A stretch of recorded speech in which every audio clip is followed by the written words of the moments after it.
Yes, Assalamu alaikum, respected participants and our distinguished guest. I am Nasir Bashir. On behalf of IFA FBC, I welcome all the respected participants from different accounting professional bodies or different organizations and students. Today's session is on invoicing, a new system launched by FBR, through which the sale invoices will be directly reported to FBR system. And it's a very good topic, and we have a very good speaker on the topic. I'll give brief introduction to the speaker later on. First, I will request Mr. Ali Osja to please start the session by playing the recitation from Holy Quran. Ali, please.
Jazakallah. Thank you, Mr. Ali. Dear participants, let's start officially the today's session. We have Mr. Imran Munir with us as our learned speaker. Mr. Imran Munir is a fellow member of Pakistan Institute of Public Finance Accountants. He is also a fellow member of International Forensic Accountants. He is cost and management accountant, an advocate, and member Faisalabad Tax Bar Discussion Committee. He is also ex-member of FTBA, and currently he is working as principal as Imran Associates. He holds 20 plus years of experience handling tax matters of various natures. And I'm positive that he will give the detailed insight and the will elaborate the technical aspects of today's seminar, today's session. Over to you, Mr. Imran. Thank you, Nasir. Assalamu alaikum. E-invoicing is the topic today, a very hot topic, and for more brief introduction, it is applicable from 1st February. FBR has issued a circular SRO 28/2024 in which they have bound the taxpayers, various categories of taxpayer, whom shall install the system of e-invoicing and report it directly to FBR. I'll give you a brief introduction before going into the depth and going into the presentation. क्यों ये e-invoicing का model क्यों दिया गया है? Basically FBR का ये कहना है कि fast moving consumer goods, import sector और ये कुछ ऐसे सेक्टर्स हैं जहाँ पे बहुत ज़्यादा टैक्स इवेजन होती है। अच्छा, वो टैक्स इवेजन को रोकने के लिए उन्होंने इससे पहले भी काफ़ी सारे मॉडल्स आए। जो लोग पुराने जानते हैं टैक्स के निज़ाम को, 2003 में 2002 में स्टार का एक सिस्टम लॉन्च किया गया जिसमें आपकी परचेज के डाटा को ऑनलाइन किया गया। फिर आपका IRIS आया, इसमें आपकी इनवॉइसेस फीड होना शुरू हुई। फिर इन्होंने इसको डिजिटल करने किया। पहले स्टेप के तौर पे ये किया कि आप मैनुअल परचेज इनवॉइसेस अपनी नहीं फीड कर सकते, बल्कि आप उसको आपके सप्लायर ऑनलाइन फीड करेगा। और रियल टाइम इंटीग्रेशन उसको कहा गया, रियल टाइम इनवॉइस इंटीग्रेशन का सिस्टम एक दिया गया। उससे एक स्टेप आगे फिर गए। फिर उन्होंने पॉइंट ऑफ सेल इंटीग्रेशन की रिटेलर्स के लिए, उनकी दो कैटेगरीज बनाई। उन कैटेगरीज के मुताबिक उनको कहा गया कि आप अपने सिस्टम लगाएं पीओएस का, point of sale integration system. Point of sale integration system के बाद उसमें एक सेक्टर को कवर जरूर किया गया, रिटेल सेक्टर को। लेकिन इवन मैंने जैसा कि बताया कि एफबीआर का ये कहना है कि बहुत ज्यादा amount of tax is being evaded into fast moving consumer goods. क्योंकि ये चीजें मोस्टली इंपोर्ट हैं या होलसेल हैं या ट्रेड हैं, तो इनके ऊपर जो टैक्स है वो पूरा जमा नहीं होता। तो उन्होंने इस सेक्टर को स्पेसिफिकली टारगेट करते हुए ये ई इनवॉइसिंग का मैकेनिज्म लॉन्च किया है। इसकी डिटेल अभी हम आपसे शेयर करेंगे। ये बेसिकली पीओएस से कुछ हद तक इस तरह से मिलता जुलता जरूर है कि आपका जो सॉफ्टवेयर है, जो आपका इन हाउस चलेगा, जिस पे आप अपनी वॉइस जनरेट करेंगे, वो एफबीआर के साथ सिंक होगा।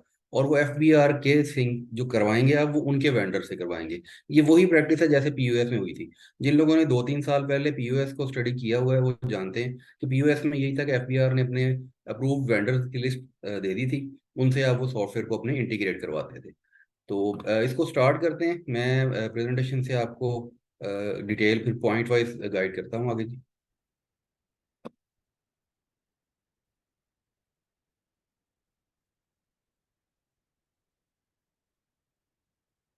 Okay, FBR digital invoicing. पिफा फैसलाबाद ब्रांच कमेटी की हमेशा से ये काविश रही है, और इन्होंने ये बड़े एक्टिव है माशाल्लाह से कि कोई भी हॉट टॉपिक जो आता है तो I think they are the first one, pioneer होते हैं हमेशा। सबसे पहले ये लोगों को उससे अवेयरनेस भी देते हैं, स्टूडेंट्स को, प्रोफेशनल को। तो पिफा फैसलाबाद ब्रांच कमेटी एक दफ़ा फिर मुबारकबाद की मुस्तहिक है कि जिन्होंने ये इनिशिएटिव इतना क्विकली लिया है और इस पे लोगों को गाइड कर रहे हैं। कॉन्सेप्ट क्या है जी, ई इनवॉइसिंग का कॉन्सेप्ट? देखिए, टैक्स इनवॉइस जो है, आप जानते हैं, जो लोग सेल्स टैक्स एक्ट को पढ़ चुके हैं, स्टैट्यूट को पढ़ा हुआ है, रीडिंग की हुई है, वो जानते हैं कि रजिस्टर्ड पर्सन जो होता है सेल्स टैक्स में, उसकी मैंडेटरी रिक्वायरमेंट में होता है to hold valid purchase invoice. ये कानून में लिखा हुआ है कि वैलिड परचेज इनवॉइस आपके पास होनी चाहिए। उसको आगे, जैसे मैंने अभी स्टेप्स बताया कि आहिस्ता आहिस्ता एफबीआर ने स्ट्रेंथन किया, और आज हम इस मुकाम पे आ गए हैं कि ई इनवॉइस का कॉन्सेप्ट आ गया। अच्छा, ये कोई नया कॉन्सेप्ट नहीं है, दुनिया में ये चल रहा है, हमारे हमसाया मुल्क में चल रहा है। इंडिया में उन्होंने कुछ लिमिट दी है, उस लिमिट के बाद जो टैक्स पेयर्स हैं वो ई इनवॉइसिंग के सिस्टम में इंटीग्रेट हुए हुए हैं वहाँ पे भी। टैक्स इनवॉइस वर्डिंग जो है वो क्रिएटेड डिजिटली, इलेक्ट्रॉनिक टूल कोई भी आपका हो, जैसे ये कंप्यूटर पे बेसिकली बननी है। पेपर इनवॉइस को भी अगर आप करना चाहते हैं तो वो आप उसको स्कैन करके और इसी के अंदर लेके आएंगे ताकि वो ई इनवॉइस होगी। ये जब हम इसका मैकेनिज्म पढ़ेंगे तो आप अंडरस्टैंड कर जाएंगे कि बेसिकली पेपर इनवॉइस का क्या मतलब है। इसके बाद वो एक कोड जनरेट होगा, पहले डाटा आपका जाएगा एफपीआर में, वहां से एक क्यूआर कोड लगेगा, वो क्यूआर कोड वापस आएगा, तो फिर आप उसको प्रिंट कर सकते हैं, तो वो आपकी ई इनवॉइस ही कंसिडर होगी। वर्किंग वर्किंग कैसे है? देखिए, पेपर इनवॉइस किसी दौर में मैनुअल थी, फिर कंप्यूटराइज शुरू हुई, लोगों ने बनानी शुरू की, इनवॉइस बुक्स होती थी। ये सारे का सारा स्टेप बाय स्टेप चीजें चलती गई, फिर डेबिट क्रेडिट नोट्स हैं। ये सारे का सारा स्ट्रक्चर अब इलेक्ट्रॉनिकली होगा, पर्टिकुलरली इन सेक्टर्स पे, जो सेक्टर्स एफबीआर ने इस एसआरओ में 24 जो है इसमें मेंशन किए हैं, 24 में जो आया है इसमें मेंशन किए हैं, 28 नंबर एसआरओ, वो आगे डिटेल आपको उसकी भी दे देंगे। Sale invoice, return, debit note, credit note, whatever it is, ये सारे का सारा अब आपके सिस्टम से होगा, जो कि सिस्टम सिंक्ड होगा, इंटीग्रेटेड होगा एफबीआर के साथ। मैंडेटरी किस पे है? अमेंडमेंट रूल्स में आई है जी, सेल्स टैक्स रूल 2006, उसमें अमेंडमेंट आई है। एफबीआर ने एसआरओ 28 2024 जैसे कि मैंने बताया उसमें दिया है किन लोगों पे ये एप्लीकेबल है। ये देखिए, नीचे डिटेल मेंशन है, तमाम इंपोर्टर्स और manufacturers of fast moving consumer goods. FMCG बड़ा इंपॉर्टेंट है, जो लोग प्रैक्टिस में हैं वो जानते हैं कि एफएमसीजी पे बड़ी तगड़ी एडजुडिकेशन भी हो चुकी है। बेसिकली कॉमन मैन की अंडरस्टैंडिंग के लिए एफएमसीजी वो है जो कि एंड कंज्यूमर को सेल की जाती है डे टू डे बेसिस के ऊपर। That is called FMCG, fast moving consumer goods. Second है इस पे जी, तमाम wholesalers including dealers, distributors of fast moving. पहले में इंपोर्टर्स और मैन्युफैक्चरर आया, दूसरे में होलसेल और डिस्ट्रीब्यूशन आ गई। तीसरे में उन्होंने कहा है all wholesaler cum retailers engage in bulk import and supply of FMCG on wholesale basis to the retailers. यानी जो एक स्टेप आप पीछे चले जाएं। रिटेल आउटलेट आप जानते हैं कि रिटेल आउटलेट होती है जहां से एंड कंज्यूमर परचेज करता है आगे। ये उससे एक स्टेप पीछे भी चले गए, यानी उससे एक स्टेप पीछे भी अगर आप जाएंगे तो वहां पर भी ये ई इनवॉइसिंग का मैकेनिज्म मैंडेटरी है। इन्फोर्समेंट डेट इसकी जनाब इन्होंने 1 फरवरी दी है, लेकिन इसमें अगर आप टाइम लेना चाहते हैं तो इन राइटिंग अपने कमिश्नर को लिख के एक्सटेंशन ऑफ टाइम अप्लाई कर सकते हैं। ये थोड़ा सा टेक्निकल है, इस पे लोग जानते हैं जब पीओएस का इशू आया था तब भी वो डिले होता गया था, काफ़ी दफ़ा डिले हुआ। तो उसमें भी फिर एडजुडिकेशन में जाके वो मामले सेटल हुए। तो इसमें थोड़ा सा केयरफुल होने की ज़रूरत है जिन लोगों का इस सेक्टर, इन तमाम सेक्टर्स में जो लोग फॉल करते हैं, पर्टिकुलरली एफएमसीजी वाले। अगर वो अभी उनके पास कंप्यूटर नहीं है, सॉफ्टवेयर नहीं चल रहा या कुछ भी है, तो preferably they should write down to their respective RTO, अपने जोन को लिखें इन राइटिंग और उनसे एक्सटेंशन मांगे और टाइम मांग लें। कितना टाइम देंगे, किस तरह देंगे, वो अगली चीज़ है, लेकिन आप अपनी मैंडेटरी लायबिलिटी जरूर पूरी कीजिए कि आप एक दफ़ा उनको अप्लाई जरूर कर दीजिए कि जी ये हमें इस पे टाइम दिया जाए। लाइसेंस इंटीग्रेटर, मैंने स्टार्ट में बताया कि एफबीआर इसकी लिस्ट पब्लिश करेगा, जो कि इनके अप्रूव्ड वेंडर आप कह लें उसको, या लाइसेंस इंटीग्रेटर कह लें, जो कि आपके सॉफ्टवेयर को एफबीआर के साथ सिंक करके देंगे। इसका मैकेनिज्म पूरा है, वो भी हम आपको अभी दिखा देते हैं इसके साथ ही। पीओएस इंटीग्रेशन, लाइसेंस इंटीग्रेटर किस तरह करेंगे, रजिस्टर्ड पर्सन को नोटिफाई किया जाएगा, मैंडेटरी है। पॉइंट ऑफ सेल, ये एंटरप्राइज रिसोर्स प्लानिंग जो आपका ईआरपी चल रहा है एग्जिस्टिंग, ये नहीं है कि आप नया सिस्टम लगाएंगे। हाँ, जिन लोगों के पास नहीं है वो नया लगा लें, जिनके पास एग्जिस्टिंग चल रहा है वो एफबीआर के लाइसेंस्ड वेंडर के साथ इसको कर सकते हैं सही। अच्छा, मैं यहाँ पे थोड़ा सा आई थिंक प्रेजेंटेशन को होल्ड करके ना आपको उसका मैकेनिज्म भी दिखा दूं, क्योंकि वो इससे रेलिवेंट है। वो भी एफबीआर ने नोटिफिकेशन इशू कर दी है, एफबीआर के पेज पे मौजूद है। Let me share that with you, just a second. ये है जी टेक्निकल स्पेसिफिकेशन जो एफबीआर ने दी है। आई होप इट्स विजिबल, अगर अगर ना हो तो आप मुझे इन्फॉर्म कर दीजिएगा। Technical specification for data sharing है जी, थ्रू एपीआई विद एफबीआर। ये उन्होंने पूरा मैकेनिज्म एलेबोरेट किया है विद पिक्चर्स। इसमें क्या क्या स्पेसिफिकेशन हैं, कौन कौन इस डॉक्यूमेंट के क्रिएटर हैं, कैसे ये डॉक्यूमेंट जनरेट किया गया है, कंटेंट्स क्या हैं इसमें। उसके बाद ये इन्होंने ना तस्वीरों के साथ, ये देखिए ये बड़ा इजी है समझाना यहाँ से। ये टैक्स पेयर का कंप्यूटर है जी, लेफ्ट पे अगर आप देखें, और इसके सामने एफबीआर का सिस्टम है। Push invoice data to FBR physical device. आप डाटा जो है वो जनरेट करेंगे जस्ट लाइक दैट, जैसे आप अभी अपने एनएक्सएल में बनाते हैं सेल्स टैक्स रिटर्न में। वही तरीकाकार, रेट, क्वांटिटी, एचएस कोड, उसकी specification, unit of measurement, price, date, सब कुछ लगा के आप उसको भेजेंगे।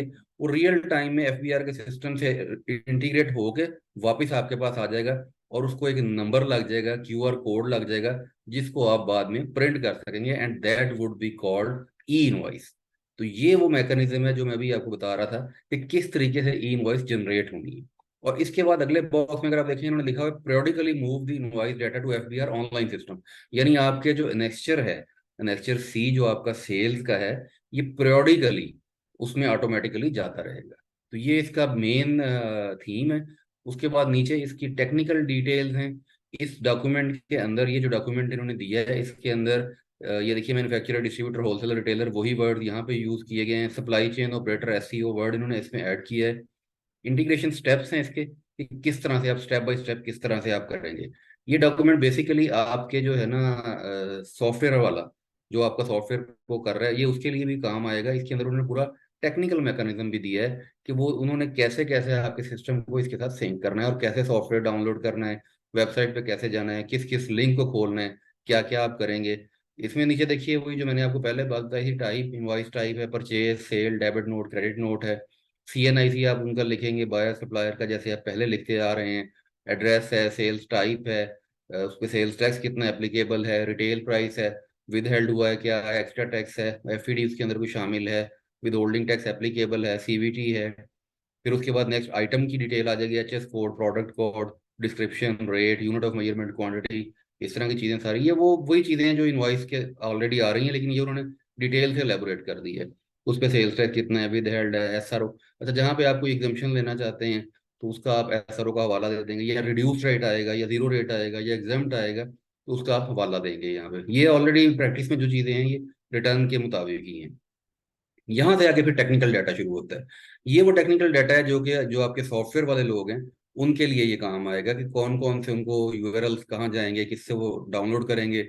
ये उन्होंने सैंपल कोडिंग भी उसकी बता दी है कि अगर आपने कोडिंग करनी है तो किस तरह से करनी है। ये सारा डॉक्यूमेंट जो है ये अवेलेबल है एफबीआर की वेबसाइट पे। मैं भी शेयर कर दूंगा, जो लोग देखना चाहें वो यहाँ से भी देख सकते हैं। लेकिन एफबीआर के मेन पेज पे ये डॉक्यूमेंट अवेलेबल है, और ये टेक्निकल है, और इसमें ये उन्होंने अपने नंबर्स भी दे दिए हैं कि अगर आपको कहीं पे टेक्निकल सपोर्ट की जरूरत है तो इन नंबर्स पे और इन ईमेल्स पे आप उनसे रब्ता कर सकते हैं। अब हम अपनी बाकी की जो है प्रेजेंटेशन उसको कंटिन्यू करते हैं जी। जी। तो ये हमने आपको दिखा दिया प्रैक्टिकली कि किस तरीके से ये सिस्टम चलेगा। अच्छा, उसके बाद जो है वे टू फाइंड, आपने कहाँ से ढूंढने हैं लाइसेंस इंटीग्रेटर, ये एफबीआर अपनी वेबसाइट पे पब्लिश करेगा। जो उनके लाइसेंस्ड इंटीग्रेटर होंगे या वेंडर्स, जिनको आप कहेंगे अप्रूव्ड वेंडर का वर्ड इस्तेमाल कर लें, तो वो एफबीआर उसकी लिस्ट पब्लिश करेगा। उनकी फी रिक्वायरमेंट जो है वो भी लाइसेंस इंटीग्रेटर के एफबीआर के साथ जो है वो भी इसमें मेंशन होगी, और एक प्रॉपर तरीके के साथ ये सिस्टम चलेगा। एफएमसीजी, अगेन एफएमसीजी बेसिकली जी third schedule of sale tax act में मेंशन्ड है। एग्जांपल इसकी ये देखें, कुछ लिखी हुई है मैंने, जूसेस वगैरह हैं, सोप टी वगैरह, ये फास्ट मूविंग कंज्यूमर गुड्स हैं। शॉर्टली मैंने आपको इसमें बता दिया था कि shortly fast moving consumer goods जो हैं, those goods that are sold to end consumer on day to day basis, तो वो चीजें फास्ट मूविंग कंज्यूमर गुड्स में आएंगी। अच्छा, एक इसमें क्वेश्चन ये हो सकता है कि जी ये सिस्टम चलाने के लिए एफबीआर का कोई स्टाफ आएगा, वो फिजिकली विजिट करेगा आपका सिस्टम लगाएगा? ऐसा नहीं होगा। इस किस्म की कोई चीज़ उन्होंने नहीं दी। ये ऑनलाइन सिस्टम आपका चलेगा और उसके अंदर आपका सॉफ्टवेयर सिंक हो जाएगा एफबीआर के साथ। सॉफ्टवेयर आप डाउनलोड कर सकते हैं ऑनलाइन, मैंने अभी आपको पेपर दिखा दिया, उसके अंदर पूरे यूआरएल सब चीज़ें मौजूद हैं। आप अपने टेक्निकल जो स्टाफ है जो आपका सॉफ्टवेयर चला रहा है या आईटी का सिस्टम, क्योंकि इसमें अभी एक प्रॉब्लम आएगा। वो प्रॉब्लम ये आएगा कि बहुत सारे लोगों के पास ऑलरेडी सॉफ्टवेयर नहीं भी होंगे, क्योंकि जो इस एफएमसीजी सेक्टर के बहुत सारे लोग हैं, हो सकता है वो सिस्टम में ना चला रहे हों, अभी मैनुअल चला रहे हों, तो उनको ये करना पड़ेगा। तो उनके जो आईटी के गाइस जिनको वो हायर करेंगे, उनके लिए ये डॉक्यूमेंट बड़ा काम का है, और उन्होंने इसका तरीकाकार भी बता दिया और सोर्स भी दे दिया है आपको। इंटीग्रेशन ऑफ टेस्ट फिर कमर्शियल सॉफ्टवेयर मैंडेटरी नहीं है। Registered person notified by FBR required to install electronic invoicing software provided by person having a valid licence granted by FBR. देखिए, उन्होंने कोई मैंडेटरी इस तरह की चीज़ नहीं दी कि कमर्शियल सॉफ्टवेयर ही आपने लेना है लाजमी। उन्होंने सिर्फ आपको ये बता दिया कि वो जो आपके अप्रूव्ड वेंडर आएंगे वो आपको इसमें लगा के सिंक कर देंगे एग्जिस्टिंग सॉफ्टवेयर। पीओएस में मेरा ख्याल ऐसे ही हुआ था कि ऑलमोस्ट एवरी टाइप ऑफ जो है software that was synced with FBR. तो यहाँ पे भी ये रियल टाइम में सिंक हो जाएगा, क्योंकि आपकी जो इनवॉइस जनरेट होनी है ना, इसमें इंपॉर्टेंट चीज जो समझने वाली ये है कि उस पर जो क्यूआर कोड लगना है वो एफबीआर से सिंक होकर जनरेट होना है। दैट मीन्स जो आपका सीरियल नंबर आप उसको कह लें या इनवॉइस नंबर कह लें, उसके ऊपर वो जो नंबर मेंशन होना है वो बेसिकली उस सिस्टम से जनरेट होना है। उसके बाद आपका डाटा जो है वो फिर रिटर्न के अंदर periodically जाएगा। तो ये इसमें थोड़ा सा एक क्लैरिटी वाली है। पीओएस में ये था कि रियल टाइम डाटा अपलोड हो रहा होता था, ये फर्क है इसके अंदर। कॉन्फ़िगरेशन है, कॉन्फ़िगरेशन का वही बेसिकली आपका जो एग्जिस्टिंग ईआरपी है उसको आप एफबीआर के सर्वर के साथ कॉन्फ़िगर कर देंगे और वो आपका चलता चला जाएगा। पोटेंशियल एक्सपेंशन एफबीआर लिस्टिंग है, एफएमसीजी चेन स्टोर्स हैं उनको periodically वो अपलोड करी जा रहे हैं एफबीआर के साथ। ये मतलब उनका है, चूंकि ये सिस्टम लॉन्च हो गया है, मतलब लॉन्च होने से मुराद है इन्होंने एप्लीकेबल फर्स्ट फरवरी से कर दिया है। इस पे क्वेश्चन हो सकता हो, इस पे ओपिनियन दिया जा सकता है कि ये अभी इतनी जल्दी और इतने शॉर्ट टाइम में कैसे मुमकिन होगा कि इतने बड़े सेक्टर को, फास्ट मूविंग कंज्यूमर गुड्स एक बहुत बड़ा सेक्टर है पाकिस्तान का, इतना बड़ा सेक्टर उठा के आप 10-15 दिन 20 दिन में उनको कहें जी आप सारे के सारे सिंक करवा लें। क्योंकि बहुत सारे लोगों के पास, जैसे मैंने कहा कि उनके पास हो सकता है कि मौजूद ही ना हो सिस्टम, उनके पास ये सॉफ्टवेयर ही ना हो, वो मैनुअल चला रहे हो, या हो तो वो इस काबिल ना हो कि वो इंटीग्रेट कर सके। तो ये कुछ प्रॉब्लम्स तो जाहिर है होंगी। टाइम का इशू जो इसमें है वो एक इशू रहेगा, और उसको बेसिकली देखना पड़ेगा कि वो एफबीआर उस पर फर्दर क्या देता है, रिलैक्सेशन देता है या इसको स्ट्रिक्ट करते हैं। पीओएस में इन्होंने बाद में बड़े सख्त हैवी किस्म के फाइन्स शुरू कर दिए थे, जो कि स्टार्ट ही 5 लाख से होते थे और 4 मिलियन तक उसको कर दिया था फिर। तो इस तरह इसमें भी अभी देखें कुछ चीज़ें हैं जो क्योंकि अभी प्री मेच्योर है, अभी तो ये बिल्कुल स्टार्ट हो रहा है, और टाइम उन्होंने बड़ा शॉर्ट दिया है। होपफुली ये टाइम एक्सटेंड शायद करें। अगर नहीं भी होता तो आप, ये तरीक़ाकार उन्होंने लिखा हुआ है कि रजिस्टर्ड पर्सन जो हैं वो इलेक्ट्रॉनिक इनवॉइसेस जिन्होंने करनी है वो एक्सटेंशन ले सकते हैं इसमें फर्दर इसकी ये बेसिकली जो दूसरा लेट इंटीग्रेशन जो है इसमें उन्होंने वो एसआरओ, अच्छा ये जो पुराना एसआरओ था जिसमें रूल 150 वाई था, ये बेसिकली रिटेल सेक्टर को इन्होंने ऑलरेडी वो जो दो कैटेगरीज की थी जिनको पीओएस लगाया था उसमें ये डिटेल ऑलरेडी मेंशन है, तो ये तो वो पुरानी चीज ही दोबारा है इसमें। ये बेसिकली जी हमारी जो क्रुक्स था, शॉर्टली मैं आपको इसको दोबारा से एक्सप्लेन कर देता हूँ कि ई इनवॉइसिंग का जो मेथड इन्होंने दिया है, E invoicing basically retail sector, import sector, distribution sector of FMCG, उसके बाद बल्क इंपोर्टर कंज्यूमर। अच्छा, बल्क का वर्ड यूज करके इंपोर्ट में वो इसलिए कहते हैं कि एक बंदा है वो पीछे बैठ के इंपोर्ट कर रहा है, उसके बाद वो आगे अपने बहुत सारे अप्रूव्ड वेंडर्स हैं जिनको वो दे रहा है। तो बेसिकली जो लोग टैक्स प्रैक्टिस में हैं वो तो जानते हैं, जो स्टूडेंट्स होंगे उनके लिए ये चीज़ है कि जब गुड्स ट्रांसफर होती हैं एक डेस्टिनेशन से दूसरी डेस्टिनेशन पे, तो उस पर्पज के लिए डिस्ट्रीब्यूटर को रजिस्टर्ड किया जाता है एफबीआर में, सेल्स टैक्स में। तो वो इनवॉइस जनरेट होती है डिस्ट्रीब्यूटर के नाम पे, फिर वो डिस्ट्रीब्यूटर आगे एंड कंज्यूमर को सेल करता है। तो ये बेसिकली जब ओनरशिप ट्रांसफर होनी है ना एक नाम से दूसरे नाम, तो वहां पर भी सेल्स टैक्स इनवॉइस जनरेट होनी है, इन्होंने उसको भी इलेक्ट्रॉनिक पे मैंडेटरी कर दिया है। ये इसकी एक एक्सटेंशन है जो अंडरस्टैंड करनी चाहिए कि ये नहीं होगा कि इंपोर्टर है उसने रजिस्ट्रेशन करवा ली है और उसने आगे उठा के अपना जितना भी मटेरियल मंगवाया है वो चार पांच छह डिस्ट्रीब्यूटर्स को दे दिया है और आगे डिस्ट्रीब्यूटर्स को बस देने के बाद वो खत्म हो गया इनवॉइसिंग का, ऐसा नहीं होगा। डिस्ट्रीब्यूटर जो होगा वो अलग रजिस्टर्ड होगा, वो एंड कंज्यूमर को सेल करेगा, वो भी इस सिस्टम को अपनाने का लगाने का पाबंद होगा। और जो पीछे बल्क में इंपोर्ट कर रहा है, जो कंटेनर्स मंगवा रहा है, हैवी मंगवा रहा है, वो अलग से करेगा। यानी दोनों एफएमसीजी सेक्टर में दोनों लोग जो हैं ये मैंडेटरी है उन पे ई इनवॉइसिंग का सिस्टम लगाना और उसको रिपोर्ट करना। अच्छा, इसकी रिपोर्टिंग में एक चीज और अंडरस्टैंड करने वाली है कि जो आपका एनएचआर सी है, एनएचआर सी ऑटोमेटिक बिल्ड होगा इसके बाद, क्योंकि आपने जो इनवॉइस बनाई है ना, वो इनवॉइस एफबीआर periodically, उन्होंने लफ्ज लिखा हुआ है periodically, यानी वो हो सकता है हफ्ते का टाइम दे दें कि हर वीकेंड पे करेंगे या 15 दिन में करेंगे या अभी शायद मुमकिन है कि महीने का दें, वो टाइम बताएंगे कि वो periodically आपका डाटा अपलोड होता रहेगा। ये भी हो सकता है कि 24 आवर ही कर दें, रोजाना ही आपका कोई एक टाइम हो कि दिन में जितनी आपने इनवॉइसेस बनाई हैं वो अगले दिन आपकी अपलोड भी हो जाए एनएचआर सी में। दूसरी चीज इसमें एक इसी से लिंक्ड एक चीज है, एक्सप्लेनेशन ये समझने के लिए बड़ी जरूरी है कि एफबीआर ने कुछ अर्सा से ना आपकी जो इनवॉइसेस आप अपलोड कर देते हैं उसको चेंज करने पे काफी सारी सख्तियां कर दी हैं। क्योंकि वो ये कहते हैं कि जब आप एक दफ़ा इनवॉइस अपलोड कर देते हैं ना, उसके बाद इसमें बड़े फ्रॉड्स हुए हैं कि वो उसके बाद वो क्लेम नहीं होती, रिटर्न हो जाती हैं या आप किसी के नाम वैसे ही डाल देते हैं। तो उन्होंने उसको ये कर दिया कि अगर आप गलती से भी कर गए, कोई मिस्टेक कर गए, तो आप उसका फिर उसके बाद डेबिट नोट या क्रेडिट नोट इशू करें। तो ये थोड़ा सा आपको केयरफुल होना है। जो लोग पर्टिकुलरली सॉफ्टवेयर से अवेयर नहीं है या सॉफ्टवेयर यूज नहीं कर रहे एफएमसीजी सेक्टर में और वो नए सिरे से कोई सॉफ्टवेयर लगा के इस पे आना चाह रहे हैं, बिल्कुल एक नया सॉफ्टवेयर इंस्टॉल करते हैं और उसको इंटीग्रेट करवाते हैं, तो उनको इस चीज़ का ज़्यादा केयर करनी पड़ेगी कि आप बहुत केयरफुली अपना डाटा जो है वो अपलोड करिए। क्योंकि जब एक दफ़ा एफपीआर के डाटाबेस में चीज़ चली जाती है ना, तो उसको चेंज कराने का जो सिस्टम है ना उसमें बाद औक़ात अप्रूवल्स पे चला जाता है और रिविजन्स की अप्रूवल जो लोग प्रैक्टिस में वो जानते हैं कि बड़ी मुश्किल हो गई हुई है। इसमें टैक्स ऑफिस में बड़ी आपको ना मुश्किल का सामना करना पड़ता है, रीजन देनी पड़ती हैं, जस्टिफिकेशन बड़ी देनी पड़ती हैं। तो इसलिए थोड़ा सा इस चीज़ पे ज़रूर केयरफुल रह के इसको अपडेट करना है कि आप जो अपना डाटा फीड कर रहे हैं, क्योंकि इसमें स्पेसिफिकेशन काफ़ी डिटेल से देनी है आपने।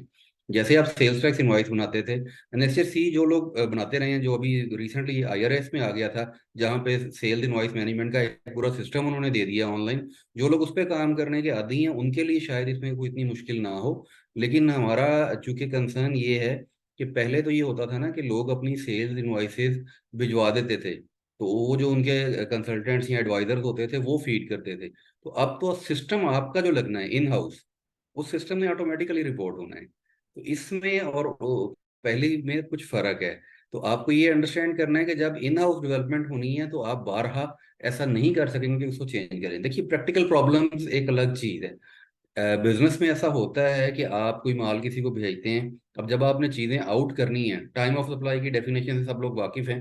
फिजिकली जब आपने कुछ चीज़ें आउट करनी है तो आपने उसकी सेल्स इनवॉइस जनरेट करनी है ना। तो अब आपने सेल्स इनवॉइस जनरेट कर दी, उसके बाद वो आपकी चीज़ें रिटर्न हो गई, अब वो डाटा तो एफबीआर के अपलोड हो गया और आगे वो फर्दर भी जो periodically अपडेट होना था वो आपके अपलोड हो गए नेक्स्ट में चला गया। तो अब उसको रिटर्न हो सकता है कि आपके लिए रिटर्न फाइल करने से पहले भी करना मुश्किल हो जाए। यानी एक तो ये है ना कि रिटर्न सबमिट हो गई आपकी मंथली रिटर्न, और उसके बाद आप उसको चेंज करना चाहते हैं। लेकिन ये मैं आपको रीसेंट प्रैक्टिस बता रहा हूँ, हमारी प्रैक्टिस में ऐसे केसेस भी आए हैं जिनमें हमें कुछ मिस्टेक्स को रेक्टिफाई करना ही बहुत मुश्किल हो गया था। तो हमें उसके लिए फिर डेबिट नोट इशू करने पड़े और उसको रिटर्न करना पड़ा। एक्चुअली वो चीज़ें हमें रिटर्न हो गई थी उसी time, before filing of return. लेकिन वो एक दफ़ा जब अपलोड हो जाता है डाटा, तो इसलिए मैं थोड़ा सा इसको रिपीटेडली दोबारा बता रहा हूँ कि उसमें थोड़ी सी केयर करने की जरूरत है। सेकंड चीज जो इसमें इंपॉर्टेंट है, देखिए बहुत सारी जगहों पे अभी भी स्टिल आप जानते हैं, और कुछ दिन भी ऐसे आते हैं पाकिस्तान में जब इंटरनेट की अवेलेबिलिटी नहीं होती, तो इस तरह के सेटअप होते हैं। ये इशू जो लोग आईटी सेक्टर से जानते हैं, या जिन लोगों के पास ऑलरेडी क्लाउड बेस्ड सॉफ्टवेयर चल रहे हैं, वो जानते हैं कि ये कोई इशू नहीं होता। वो आपके सिस्टम में डाटा सिंक होता रहता है, और जैसे ही आपका कनेक्शन बहाल होता है वो अपलोड हो जाता है। तो इस किस्म की जो चीज़ें हैं, ये कोई ऐसा इशू ऐसा नहीं है कि जिस इशू की वजह से ये सिस्टम को आप वुलनरेबल कह दें, या आप इस पर क्वेश्चन मार्क रेज करें। सिस्टम ये एफिशिएंटली चलेगा और चल जाएगा, क्योंकि इसमें जो मेन चीज़ है वो ये है कि डाटा जो भी आपका आ रहा है वो रियल टाइम में एफबीआर को जाए। बिकॉज ये सेक्टर ऐसा है फास्ट मूविंग का। मैं दोबारा बता रहा हूँ कि इसको लगाने की वजह भी यही है, that FBR is of the opinion कि फास्ट मूविंग कंज्यूमर गुड्स जो हैं, इनमें सबसे ज्यादा टैक्स इवेजन है। वो टैक्स इवेजन कैसे है? देखिए, सबसे बड़ा एक जो इशू आता है ना, वो ये आता है कि ये एंड कंज्यूमर की प्रोडक्ट है। अब एंड कंज्यूमर की प्रोडक्ट का मतलब है कि you have to be a retailer. जाहिर बात है, आप रिटेल सेल करेंगे तभी एंड कंज्यूमर लेगा ना। मैन्युफैक्चरर भी फास्ट मूविंग कंज्यूमर गुड्स का बाज़ औक़ात खुद रिटेल कर रहा होता है, उनकी अपनी आउटलेट्स होती हैं। बहुत सारी मिसालें आपके सामने हैं जो कि आउटलेट भी उनकी अपनी ही होती है, वो मैन्युफैक्चरिंग भी कर रहे हैं और रिटेल सेल भी कर रहे हैं। तो ये जो ओपिनियन एफबीआर ने फॉर्मुलेट किया है कि जो फास्ट मूविंग कंज्यूमर गुड्स हैं, इस सेक्टर में सबसे ज्यादा टैक्स इवेजन है। तो इसकी रीजन बेसिकली ये है क्योंकि ये बहुत बल्क में क्वांटिटी आती है। एचएस कोड आप कुछ भी डालेंगे, देखिए इसमें आप कोई चीज छुपाना चाहते हैं तो रिटेल पे फर्दर टैक्स भी नहीं है। आपको पता है कि इस साल फर्दर टैक्स की भी परसेंटेज इंक्रीज कर दी गई है। पहले ये 3% था, अब ये 4% हो गया है। तो बेसिकली जो डिफरेंस आ रहा है वो यही आ रहा है कि इस सेक्टर की डॉक्यूमेंटेशन, देखिए डॉक्यूमेंटेशन ऑफ इकोनॉमी हम लोग सुनते आ रहे हैं। पुराने जो लोग प्रैक्टिस में, वो जानते हैं कि 2005-6 में ये बड़े जोरों शोर से ये बातें सुनने में आई थी, जब गवर्नमेंट थी शौकत अजीज साहब की। तो उस दौर में कि जी डॉक्यूमेंटेशन ऑफ इकोनॉमी होनी चाहिए, जी डॉक्यूमेंटेशन ऑफ इकोनॉमी होनी चाहिए। अच्छा, आहिस्ता आहिस्ता सिस्टम ग्रूम होना शुरू हुआ, ऑनलाइन शुरू हुआ, ईएफबीआर आया, उसमें कुछ प्रॉब्लम्स आए, फिर उन्होंने आईआरआईएस का ये नया किया परचेज, और इस साल इसको अपडेट भी कर दिया, इसका नया वर्जन आ गया इस साल। तो ये चीजें स्लोली और ग्रेजुअली इंप्रूवमेंट की तरफ आई। फिर ये इनवॉइस मैनेजमेंट सिस्टम जब आया है, तो इसके बाद से चीजें और बेहतर हो गई हैं कि आप मैनुअल परचेज एंटर ही नहीं कर सकते। जो परचेज इनवॉइस है वो आपका सप्लायर फीड करेगा, और आप उसको जाके अपने उसमें लॉगिन में, रिटर्न में सिर्फ क्लेम करेंगे, क्लिक करेंगे और वो क्लेम कर लेंगे। इंपोर्ट का डाटा भी ऐसे ही है, परचेज का डाटा, एक्सपोर्ट का डाटा भी ऐसे ही है। परचेज भी हो गई रियल टाइम। अब सेल्स एक ऐसा सेगमेंट था जो कि अभी तक मैनुअल चल रहा था, तो इन्होंने सेल्स के सेगमेंट को भी स्लोली एंड ग्रेजुअली ऑनलाइन पे ला रहे हैं। If I am not wrong, शायद मैं फिगर ना गलत कोट कर दूं, बट 50 मिलियन लिमिट है इंडिया में। वहां पे भी ई इनवॉइसिंग का मैकेनिज्म ऐसे ही चल रहा है, जिनका टर्न ओवर 50 मिलियन से ज्यादा है उन पे मैंडेटरी है ई इनवॉइसिंग, और भी दुनिया के काफी मुल्कों में चल रहा है। तो ये एक मॉडर्न, आप समझे कि फ्यूचरिस्टिक चीज है जो कि आनी ही थी किसी ना किसी दिन तो। और मेन पर्पस मैंने आपको बताया। लोगों ने बड़ा कॉमनली सुना होगा जी, फेक फ्लाइंग इनवॉइसेस, और ये वर्ड बड़ा कॉमनली यूज किया जाता है, जिसमें टैक्स फ्रॉड और फेक फ्लाइंग इनवॉइसेस, और इस पे एफआईआर भी हुई हैं, बड़े केसेस भी चले हैं। इवन एफबीआर ने रूल्स में बड़ी चेंजेस की हैं। सस्पेंशन ऑफ रजिस्ट्रेशन पहले डिफाइन नहीं होता था, अब सस्पेंशन ऑफ रजिस्ट्रेशन एक नई चीज ऐड हो गई है, रजिस्ट्रेशन सस्पेंड कर दी जाती है, फिर उसके बाद ब्लैक लिस्टिंग हो जाती है। अच्छा, उसके बाद एडजुडिकेशन में जाके बहुत सारे केसेस टैक्स पेयर के हक में फैसले हुए हैं कि जिस टाइम पे हमने परचेज किया था, उस टाइम पे तो यूनिट ठीक था जी, बाद में अगर कोई प्रॉब्लम हुआ तो हम उसके जिम्मेदार कैसे हैं? तो उसमें अगर सेक्शन 73 की कंप्लायंस है, आपने पेमेंट बैंकिंग चैनल से की हुई है, तो आप उसको जस्टिफाई कर लेते थे जाके। तो ये सारे मैकेनिज्म को सपोर्ट करने के लिए, और इस सारी चीजों में से फेक फ्लाइंग इनवॉइसेस, ताकि जो एक्चुअल बायर है और जो एक्चुअल सेलर है वो क्या सेल कर रहा है, क्या उसने डिस्क्रिप्शन लिखी है। एचएक्स कोड की एडिशन भी इसी सिलसिले की एक कड़ी थी। Real time invoice management system जब आया अभी 2 साल पहले, वो भी इसी सिलसिले की कड़ी थी। बैक स्टार्टिंग फ्रॉम स्टार के सिस्टम से लेके आज तक बहुत अपग्रेड हो गया। और सेक्शन 73 इसके बावजूद बैंकिंग चैनल से पेमेंट करना। तो ये जो ई इनवॉइसिंग का मॉड्यूल दिया गया है, ये बेसिकली इनसे स्टेप अहेड है। इसमें इन्होंने टारगेट, मैंने जैसे बताया, टारगेट इन्होंने कंज्यूमर गुड्स को किया है, क्योंकि कंज्यूमर गुड्स में आप जो बायर है उसकी डिटेल नहीं बताते। आपके पास जो एंड कंज्यूमर है, आप एंड कंज्यूमर का डाटा तो नहीं देते ना। इसमें आज से 2 साल पहले एक दफा हुआ था, इन्होंने कुछ लिमिट लगाने की कोशिश की थी एफबीआर ने, कि दुकान पे भी जो बंदा लेने आता है एक लिमिट से ऊपर जाके वो अपना आईडी कार्ड दे, जो कि अनरियलिस्टिक बात थी। वो फिर खत्म कर दी गई वो कंटिन्यू नहीं हो सकती थी, ऐसी अनरियलिस्टिक बात जो है वो चल नहीं सकती थी ना, कि कोई कंज्यूमर शॉप पे जाए कोई चीज लेने। अब आजकल तो मतलब 1 लाख की लिमिट में रखी थी, तो 1 लाख की तो मतलब ऐसी बीसियों चीजें हैं कंज्यूमर वाली जो कि 1 लाख से ज्यादा की कीमत की होती हैं, तो वो बंदा अपना शनाख्ती कार्ड देके तो दुकान से नहीं ले सकता। तो वो खैर हो गया हल। अब ये जो सिस्टम है ये बेसिकली ये है कि इसमें ये होगा, देखिए एफबीआर के पास रियल टाइम में अवेलेबल होगा कि कितना टैक्स पीछे कलेक्ट किया गया है at the time of import और मैन्युफैक्चरिंग। क्योंकि मैन्युफैक्चरिंग कंसर्न तो अपना देखिए, जहाँ बिजली का बिल है, जहाँ फैक्ट्री है, वहां पे यूटिलिटीज कंजम्पशन के बाद मुश्किल हो जाती है अपनी चीजों को सुप्रेस करना, छुपाना। तो पीछे से जो चीज वो निकलेगी वो भी रिपोर्ट होगी। उसके बाद जब आप आगे उसका डाटा कंपेयर करेंगे तो आपको पता चल जाएगा कि पीछे टैक्स पे कितना हुआ है और आगे टैक्स कलेक्शन कितनी हुई है। तो ये इनपुट और आउटपुट को तो लोग समझते हैं कि इनपुट जो आप परचेज में इनपुट टैक्स क्लेम करते हैं, और आउटपुट टैक्स जो आप आगे से चार्ज करके कलेक्ट करते हैं और उसका डिफरेंस आप खुद पे कराते हैं। तो ये बेसिकली वैल्यू एडिड टैक्स ही है। बेसिकली इसका नाम हमारे मुल्क में सेल्स टैक्स है, दुनिया में इसका नाम वैल्यू एडिड टैक्स है। तो इसकी चोरी की रोकथाम के लिए बेसिकली ये मॉड्यूल इन्होंने लॉन्च किया है। इस मॉड्यूल में मैं बिल्कुल 2 लाइनों में इसको बताता हूँ, फिर उसके बाद हम क्वेश्चन की तरफ आ जाएंगे। आपने जो भी एक्टिविटी करनी है, मसलन एक्टिविटी आपकी क्या है, आपने परचेज की और उसके बाद आपने जाहिर है सेल करना है, उसकी कन्वर्जन की है या नहीं की, जो भी आपकी एक्टिविटी है, वो सारी जो आप इनवॉइस बनाएंगे या बिल बनाएंगे, सादा लफ्जों में आप कह लें जो आप बिल बनाते हैं, क्योंकि जब आप सेल्स टैक्स रजिस्टर्ड हो जाते हैं तो आपने एक वैलिड परचेज इनवॉइस बनानी है जिसका मैकेनिज्म लॉ में डिफाइंड है। उसके ऊपर सीरियल नंबर होना चाहिए, उसके ऊपर डेट होनी चाहिए, उसके ऊपर डिस्क्रिप्शन होनी चाहिए, फिर उन्होंने यूनिट ऑफ मेजरमेंट डाला, फिर फर्दर उसको एक्सपेंड किया, एच एस कोड डाल दिया, ताकि वो कंपेयर हो जाए कि पीछे से आपने क्या परचेज किया और आगे आपने क्या सेल किया। तो इस किस्म की चीज़ों को डालने के बाद आपकी एक परचेज इनवॉइस जनरेट होती है। तो इन्होंने ये किया है इस सिस्टम के तहत कि जो वो परचेज इनवॉइस है वो अब एफबीआर के सिस्टम से एक बार कोड नंबर लगने के बाद जनरेट होगी। जो मैंने अभी आपको पिक्चर भी दिखाई उसमें उन्होंने बताया है कि आपके सिस्टम से डाटा एक दफ़ा जाएगा एफबीआर के सिस्टम में, वहां से उसको एक प्रॉपर नंबर असाइन हो जाएगा, वो डाटा उनके पास सिंक हो जाएगा, और उसके बाद वो वापस आपके सिस्टम में आ जाएगा, जिसको आप प्रिंट करेंगे और अपनी गुड्स जो आपने सेल की हैं उसके साथ, अगर तो किसी को सप्लाई देनी है तो सप्लाई भेज देंगे, और अगर एंड कंज्यूमर लेके जा रहा है तो आप वो बिल जनरेट कर देंगे। जैसे कि आप देखते हैं फार्मेसीज पे, जैसे फार्मेसीज की एक मिसाल है, आप मेडिसिन परचेज करते हैं तो मेडिसिन का जो बिल होता है उसके ऊपर आप देखिए टैक्स की अमाउंट लिखी होती है, उसका एनटीएन नंबर लिखा होता है मर्चेंट का, और वो एक बिल उसके ऊपर पीओएस भी लिखा होता है। पीओएस क्योंकि इन्होंने तकरीबन बड़ी फार्मेसी तो सब पे मैंडेटरी कर दी है और लगा भी हुआ है। तो इसी तरह का मैकेनिज्म, इसी तरह से एक इनवॉइस जो जनरेट होगी वो अब इस ई इनवॉइसिंग के मैकेनिज्म से जनरेट होगी, जिसके ऊपर बार कोड लगा होगा, एफबीआर का बार कोड, यानी जो नंबर आप पहले अपने सिस्टम का या अपना इन हाउस लगाते थे उसके साथ अब आपका एक बार कोड लग जाएगा।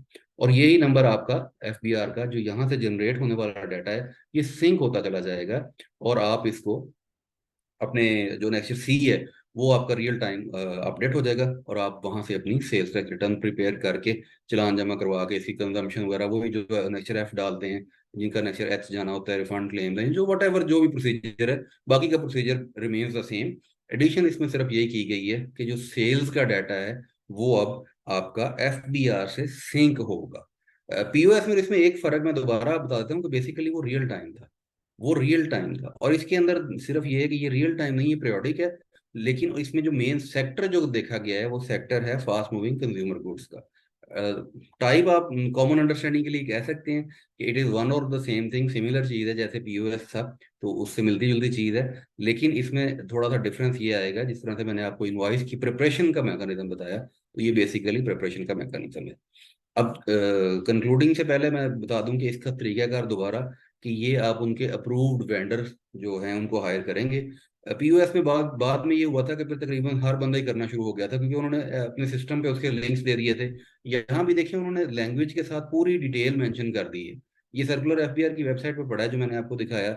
इसमें पूरी डिटेल, उसके लिंक, यूआरएल, हर चीज उन्होंने बता दी है कि कैसे आपने सोर्स कोडिंग कैसे करनी है, अपने सिस्टम को कैसे सिंक करना है। तो जो आईटी के लोग हैं, I think may be in future ये मैंडेटरी ना हो कि आप एफबीआर के वेंडर से ही करवाएं।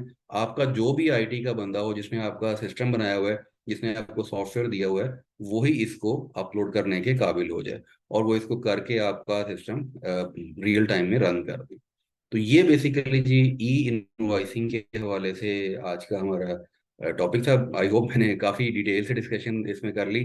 तो मेरा ख्याल है मैं रिक्वेस्ट करूंगा नासिर साहब से कि अगर वो देखें हमारे चैट बॉक्स में, या वैसे कोई लोग क्वेश्चन करना चाहते हैं उसका तरीकाकार भी बता दें, पार्टिसिपेंट कैसे क्वेश्चन करेंगे हैंड रेस का, और जो क्वेश्चन आ गए हैं वो वन बाई वन ले लें तो हम उनके आंसर शुरू करते हैं। बहुत शुक्रिया जी। जी इमरान साहब, आपका बहुत बहुत शुक्रिया। यकीनन आपने जो टॉपिक है, माशाल्लाह से आपकी ग्रिप बहुत अच्छी है और आपने इसको अच्छे तरीके से एलेबोरेट कर दिया। लेकिन जाहिर है लोगों के जहन में क्वेश्चन तो आते हैं, और जो सीखने का प्रोसेस है वो क्वेश्चन के साथ ही मुकम्मल होता है। तो प्रोसेस ये होगा, काइंडली जो भी पार्टिसिपेंट्स क्वेश्चन करना चाहें यहाँ पे हैंड रेज कर दें। कुछ क्वेश्चंस मुझे इनबॉक्स में आए हैं चैट में, वो मैं वो भी ले लेता हूँ। बट जो पार्टिसिपेंट क्वेश्चन करना चाहें काइंडली वो हैंड रेज कर दें, उनको अनम्यूट कर दिया जाएगा। तो इसके साथ इमरान साहब क्वेश्चन आंसर सेशन को शुरू मैं ही करता हूँ। मेरे जहन में कुछ क्वेश्चंस हैं, उम्मीद है आप अ, उनको सोल्यूशन देंगे। जो आपने लास्ट बात की उसी से रिलेटेड मेरे जहन में एक क्वेश्चन आ रहा है। जैसे आपने एग्जांपल दी थी कि ये जो है जैसे कि फार्मेसीज में होता है, अब वहाँ पे जो एंड कंज्यूमर है उसका कैसे डाटा दर्ज किया जाएगा? क्या जैसे अभी लिख देते हैं वॉक इन कस्टमर वही होगा, या उससे रिक्वायर किया जाएगा कोई उसकी आइडेंटिफिकेशन लाइक मोबाइल नंबर या CNIC वगैरह? हाँ जी, ये मैंने बेसिकली थोड़ी सी इस पे बताई है, आपने अच्छा क्वेश्चन किया, क्योंकि ये बड़ा क्वेश्चन हुआ था एक दफा पहले, जिसमें मैंने बताया था एक लिमिट से ऊपर उन्होंने कहा था कि आईडी कार्ड नंबर ले। देखिए, रिटेल सेल, रिटेल का क्या मतलब है? फास्ट मूविंग कंज्यूमर गुड की डेफिनेशन में भी ये चीज मौजूद है कि जो एंड कंज्यूमर है, एंड कंज्यूमर का सर कोई डाटा नहीं दिया जाएगा। And consumer walk in customer होता है, जो कि जनरल पब्लिक होती है, जो कि काउंटर पे आके कोई चीज आपको पैसे देगी और कोई चीज ले जाएगी। फार्मेसी की एग्जांपल जैसे कि हमने अभी पहले भी कोट की, उसमें भी यही होता है कि आप मेडिसिन लेने जाते हैं, आप जाके वहां पे उनको देते हैं, अपना प्रेस्क्रिप्शन देते हैं, वो आपको बिल करके और एक पीओएस जनरेटेड बिल दे देते हैं, जिसके ऊपर सेल्स टैक्स अगर हो तो वो मेंशन होता है, क्योंकि मेडिसिन बहुत सारी एग्जाम्प्ट है, सर्जिकल टैक्सेबल है, कंज्यूमर गुड्स भी उनके पास पड़ी होती हैं, मिल्क वगैरह होता है, पैम्पर्स होते हैं, कुछ चीज़ें होती हैं। तो कुछ चीज़ें टैक्सेबल हैं और कुछ चीज़ें हैं वो एग्जाम्प्ट हैं। तो जो भी उस पर टैक्स होगा वो मेंशन होगा और वो पीओएस जनरेटेड बिल आपको दे दिया जाएगा, लेकिन उस पे कंज्यूमर का कोई डाटा नहीं मौजूद। अच्छा, ये जो लोग जाते हैं ना अक्सर औकात किसी चेन्स पे, जैसे ये क्लॉथिंग स्टोर्स पे जाते हैं, वहां पे वो आपसे अक्सर मोबाइल नंबर मांग लेते हैं। तो वो मोबाइल नंबर बेसिकली वो अपनी मार्केटिंग के लिए मांगते हैं, वो कोई मैंडेटरी रिक्वायरमेंट नहीं है। एफबीआर ने नहीं कहा हुआ कि कस्टमर आए तो उसका मोबाइल नंबर लिख के हमें बताएं। आप जो बिल पीओएस का देखेंगे ना, अगर कभी आपने देखा हो, जो आप शॉपिंग के बाद बिल लेते हैं, उस पर आपका नंबर मेंशन मैंडेटरी नहीं होता किसी जगह पर भी। वो अपनी मार्केटिंग के लिए, वो जो आपको उन्होंने एसएमएस भेजने होते हैं बेशुमार किस्म के, उसके लिए वो लिख देते हैं, अपने पास लिखते हैं और फिर वो आपको मार्केटिंग के लिए इस्तेमाल करते हैं। That is not required. तो एंड कंज्यूमर का कोई डाटा इसमें जी रिक्वायर्ड नहीं है रिटेल में। अच्छा, लेकिन फिर इमरान साहब मुझे ऐसा लग रहा है कि आपके ख्याल में ऐसा नहीं है कि ये एक एंड जो है वो लूज छोड़ा जा रहा है, कि रिटेलर तक तो ये चेन मुकम्मल है और आगे जो है एंड कंज्यूमर का डाटा नहीं लिया जा रहा? तो फिर मेरे ख्याल में तो ये एक लूज एंड है, क्या ख्याल है? नहीं सर, बेसिकली देखिए, एंड कंज्यूमर प्रोडक्ट पे डिपेंड करता है। देखिए, जिस बंदे ने इस पे जो टैक्स है ना, आप इसको इस तरह से समझिए। आपने एक टैक्सेबल, हम मिसाल लेते हैं, मैं मेडिसिन को छोड़ देता हूँ, हम टैक्सेबल किसी आइटम की मिसाल लेते हैं। एंड कंज्यूमर को टैक्स चार्ज कर दिया गया रिटेल प्राइस की शक्ल में। सिगरेट है जैसे, टायर हैं जैसे, बैटरीज हैं, कोई इस किस्म की मिसाल ले लेते हैं ना, उसमें एंड कंज्यूमर को टैक्स चार्ज कर दिया, वो उसने पे कर दिया। वो टैक्स आपने उससे कलेक्ट किया, या तो आपने वो जमा करवा दिया, या उसमें से अपना इनपुट एडजस्ट करके बाकी पे कर दिया। पर्पज क्या है? पर्पस बेसिकली ये है कि अगर एंड कंज्यूमर की आइटम है, फास्ट मूविंग कंज्यूमर गुड्स हैं, तो उस पे अनरजिस्टर्ड पर्सन जो कि रिटेलर है, जो कि एंड कंज्यूमर है, रिटेल प्राइस से खरीदने आया, रिटेलर नहीं, रिटेल प्राइस से खरीदने आया है, वो बंदा बेसिकली अनरजिस्टर्ड है। तो फर्दर टैक्स कब नहीं लगना? जब वो प्रोडक्ट ऐसी होगी जो कि फर्दर कंज्यूम नहीं होगी किसी जगह पे जाके, आपने उसका इनपुट टैक्स क्लेम नहीं करना। जो आपका क्वेश्चन है ना कि हम्म, एंड लूज कर, वो लूज तब होगा कि जब अगला बंदा किसी उसको किसी फैक्ट्री में ले जाता है, वो उसको किसी और प्रोसेस में यूज करना शुरू कर देता है। जैसे फ्यूल आप बाइक में भी डलवाते हैं, डीजल आप गाड़ी में भी, बस में भी डलता है, और डीजल जाके जनरेटर में इस्तेमाल होकर फैक्ट्री में उससे प्रोडक्शन भी होती है। तो वहां पर वो उसका सेल्स टैक्स जो होता है वो एडजस्ट करते हैं, क्लेम करते हैं, रिफंड लेते हैं। लेकिन एंड कंज्यूमर अपनी बाइक में जब पेट्रोल डलवाता है तो वो उसको एडजस्टमेंट या उसका कोई रिफंड नहीं लेता। तो ये हम्म, बेसिकली डिफरेंस है इसके अंदर, इसको समझना है कि जो एंड कंज्यूमर है वो बेसिकली उसको फर्दर यूज नहीं कर रहा किसी जगह पे, तो उसको सिर्फ fast moving consumer goods, retail price mention हो जिसपे सेल्स टैक्स शामिल होगा, उस पे फर्दर टैक्स से आपको सहूलत है कि फर्दर टैक्स आप नहीं देंगे 4%। वही एंड कंज्यूमर की प्रोडक्ट है। अगर वो कहीं आगे यूज हो रही है तो फिर वो एंड कंज्यूमर तो प्रोडक्ट ही नहीं बनती। इसीलिए तो सबसे मेन जो इस पे एम्फेसिस है वो है FMCG, hmm. Fast moving consumer goods. बारहा ये वर्ड इस्तेमाल हो रहा है। तो ये जो है ना एडजस्टमेंट चूंकि आगे नहीं है, तो इसलिए एंड लूज नहीं होगा ये। चलें, बहुत शुक्रिया जी, आपने वेल एक्सप्लेन्ड। अच्छा, अली साहब काइंडली, अली हौसला, ये शराज आसिफ साहब ने हैंड रेज किया है, इनको अनम्यूट कर दें ताकि ये अपना क्वेश्चन कर सकें। जी अस्सलाम वालेकुम। वालेकुम सलाम। जी सर, इमरान साहब से मेरे दो क्वेश्चन थे। एक फर्स्ट क्वेश्चन तो ये था, जो सर ने इसको एक्सप्लेन किया है कि ये जो इम्प्लीकेशंस आएंगी ई इनवॉइसिंग की, ये सिर्फ थर्ड शेड्यूल आइटम्स के प्रोडक्ट्स पे होंगी। तो इसमें मेरा क्वेश्चन ये है कि कई ऐसी फास्ट मूविंग कंज्यूमर गुड्स की प्रोडक्ट्स हैं जो थर्ड शेड्यूल में लिस्ट नहीं है, तो फिर उन प्रोडक्ट्स पे ई इनवॉइसिंग की इम्प्लीकेशंस नहीं आएंगी।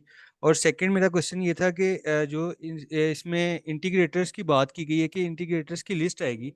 अभी तक एफबीआर की वेबसाइट पे वहाँ पे शो हो रहा है कि ये विल बी शेयर सून, तो मतलब अभी तक इंटीग्रेटर की लिस्ट नहीं आई।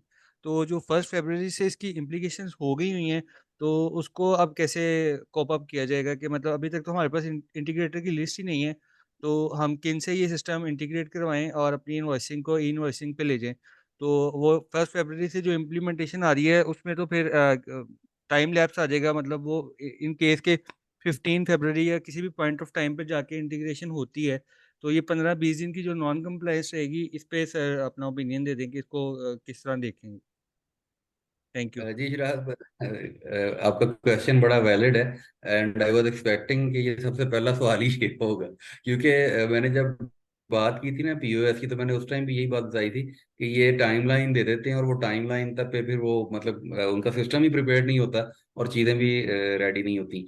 पहला आपका क्वेश्चन जो जो आपने कहा कि कुछ आइटम्स ऐसी होंगी जो कि थर्ड शेड्यूल में शामिल नहीं है। तो देखिए, उन्होंने थर्ड शेड्यूल के साथ फास्ट मूविंग कंज्यूमर गुड्स का वर्ड यूज किया है। कानून को जो पढ़ने का शराब तरीकाकार होता है ना, वो ये होता है कि आप कानून को एज अ होल पढ़ते हैं। अब इसमें दो चीजें मेंशन है, थर्ड शेड्यूल का वर्ड भी मेंशन है इस एसआरओ में, और इसके अंदर फास्ट मूविंग कंज्यूमर गुड्स का वर्ड भी यूज किया गया है। तो ये अब आपने देखना है कि आप जिस प्रोडक्ट में डील कर रहे हैं वो किस में फॉल करती है, और क्या आप उसमें कोई एक्सक्लूजन लेना चाहते हैं या आप उसमें इंक्लूड रहेंगे। क्योंकि ये बाद में आप देखिएगा कुछ अरसे के बाद हो सकता है इसमें ऐसा सीन आ जाए कि ये लोग लोगों को मैंडेटरी डाटा लेके उनको नोटिस भिजवा दें कि आप ये रजिस्ट्रेशन करवाएं इसके ऊपर ना। तो अभी ये थोड़ा सा इसको टाइम दें, ये क्लियर हो जाएगा। और ये एज अ होल अब आप पढ़ेंगे तो दोनों चीज़ें इसमें शामिल हैं, अभी आज के दिन के लिए ये दोनों चीज़ें शामिल हैं। सेकंड जो आपका क्वेश्चन है ये बड़ा अच्छा है कि इसमें चूंकि अभी तक तो वो उन्होंने दिया ही नहीं कि किन लोगों से करवाना है। उन्होंने जो अपने अप्रूव्ड वेंडर हैं तो वो उनकी कोई लिस्ट ही नहीं दी, ना कोई बताया है अभी तक, तो हम किससे करवाएं जाके। तो इसमें बेहतर ये है कि अगर आपकी कोई कैटेगरी ऐसी है ना, किसी ऐसे सेक्टर में आप फॉल कर रहे हैं जो कि बिल्कुल क्रिस्टल क्लियर है कि आप इसमें हिट करेंगे, तो खामोशी से एक लेटर लिख दीजिए। उन्होंने तरीकाकार भी बताया हुआ है, खुद ही उन्होंने रास्ता बता दिया है कि जी अगर लेट हो रहे हैं तो एक लेटर लिख दें। तो आप एक लेटर लिख के कम से कम अपनी लाइबिलिटी से जान छुड़वा लें, ताकि कल को आपको कोई फाइन का, पेनल्टी का, किसी किस्म का कोई नोटिस ना आए। तो बेहतर है अगर आप 100% श्योर हैं और you fall in that particular category of fast moving consumer goods, उसमें आप इंपोर्टर हैं, डिस्ट्रीब्यूटर हैं, मैन्युफैक्चरर हैं, कोई भी आप उस किसी भी सेक्टर में आप फॉल करते हैं, तो अपने मुतालिका जोन को एक लेटर लिख दीजिए कि जी ये हम करवाना चाह रहे हैं लेकिन अभी तक कोई लेटर अवेलेबल, डाटा नहीं अवेलेबल, या टेक्निकल एक्सक्यूज दे के तो उनसे एक्सटेंशन ऑफ टाइम अप्लाई कर दें। मीन वाइल एफबीआर इसको अपलोड अपलोड भी कर देगा लिस्ट को, तो फिर उसके बाद आप अपना करवा लीजिएगा। Thank you. चलें, बहुत शुक्रिया इमरान साहब। अच्छा, इसी के साथ पार्टिसिपेंट का क्वेश्चन भी था जो आपका लास्ट रिप्लाई है इसके साथ एसोसिएट कर रहा है। उन्होंने क्वेश्चन किया है कि काइंडली ये बता दें क्या शुगर नंबर एक, दूसरा टाइल्स एंड टायर्स, क्या ये भी एफएमसीजी के और या थर्ड शेड्यूल कैटेगरी में आती हैं? ये बेसिकली जो है ना सर, ये क्वेश्चन जाएगा एडजुडिकेशन में। वो क्यों? ये बड़ा हम्म, मजे का क्वेश्चन है, इसमें मैं थोड़ी सी डिटेल आपको जरूर बताना चाहूंगा।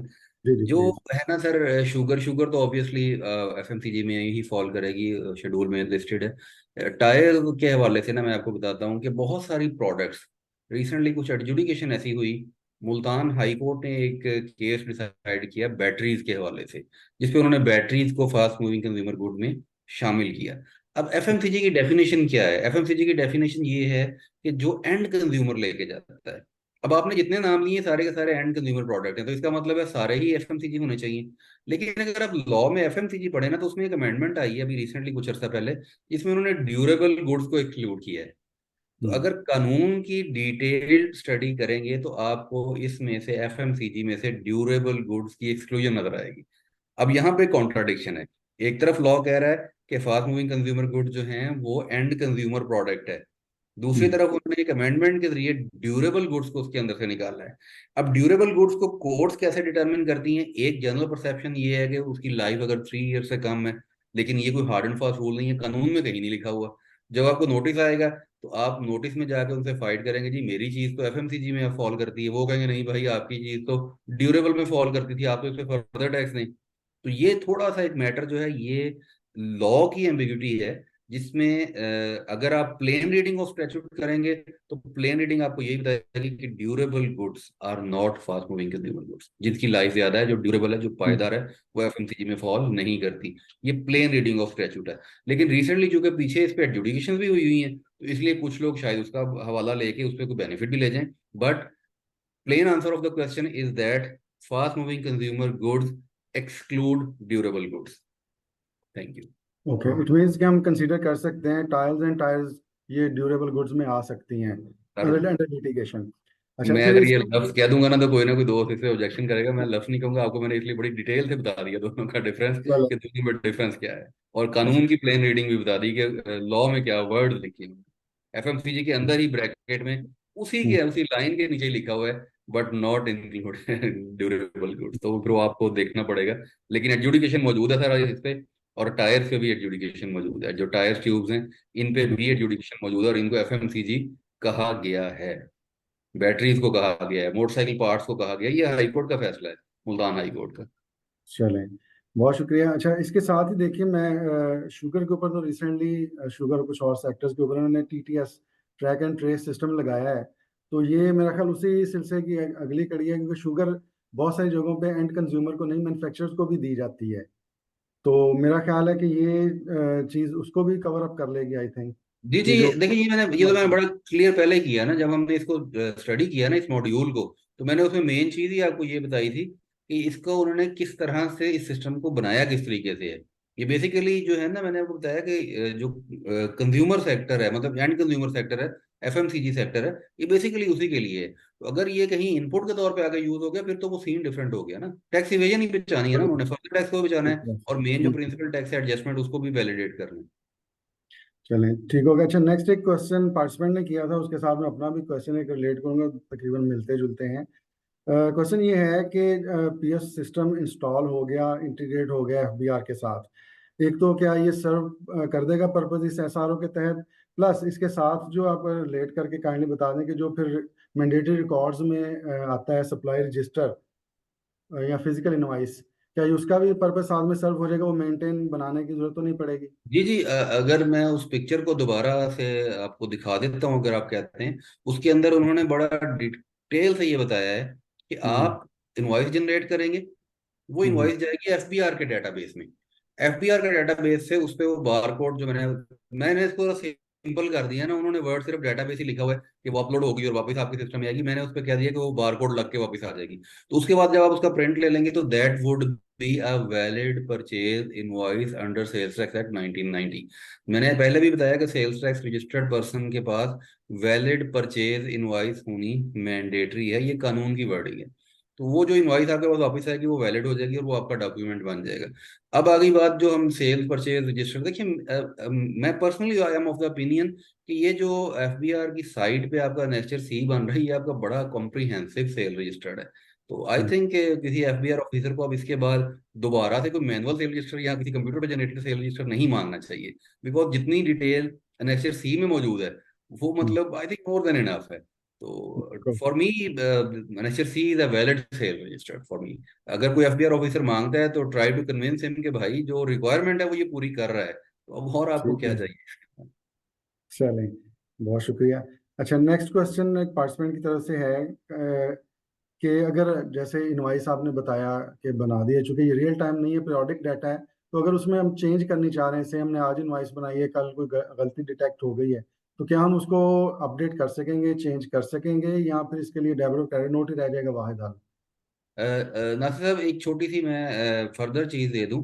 एक हम्म, क्वेश्चन जो आपने अभी रेज किया ना, पिछला क्वेश्चन, इसमें जो मैं चैट बॉक्स में देख रहा हूँ, उन्होंने ये कहा है कि अगर पीओएस इंस्टॉल हुआ हुआ है और हम्म, एफपीआर के साथ इंटीग्रेटेड है ऑलरेडी, तो क्या हम्म, हमें फिर भी इनवॉइसिंग पे जाना पड़ेगा? मुझे लगा कि उन्होंने ये सवाल किया है शायद। अगर यस ये यस, सवाल है जी जी, तो आई थिंक ये नहीं। अलग से।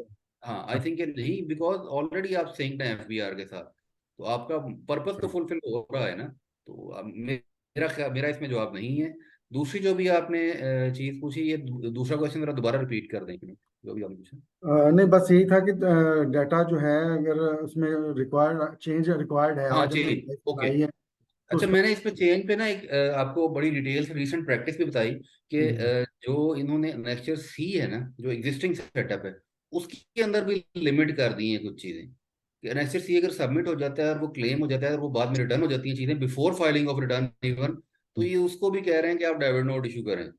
तो ये बेसिकली मैं पर्सनली, मेरी बात हुई है एफबीआर की हेल्पलाइन पे भी, तो उन्होंने कहा है कि हमने अभी कोई 2 माह से ये सिस्टम इस तरह कर दिया है बिकॉज इसमें बहुत प्रॉब्लम आ रही थी, तो लोग इसको बार बार चेंज कर लेते थे, तो इसमें हमें लग रहा है कि इसमें भी कोई मतलब फ्रॉडुलेंट एक्टिविटी हो रही है। तो फॉर मी मेरे ख्याल के मुताबिक इसको इसीलिए मैं कह रहा हूँ कि ज़रा केयरफुल होकर चलिएगा, क्योंकि हो सकता है ये चेंजेस को फिर सिस्टम में डाल दें कि आप उसका फिर वो डेबिट क्रेडिट नोट्स इशू करें और उसकी रिटर्न प्रॉपर तरीके से इनकॉर्पोरेट करें उसी इनवॉइस के अगेंस्ट। ये मेरी अभी अंडरस्टैंडिंग है। सिस्टम चलेगा तो उसके बाद जाहिर है फिर उसकी प्रैक्टिकल इम्प्लीकेशन तो फिर बाद में ही सामने आएगी।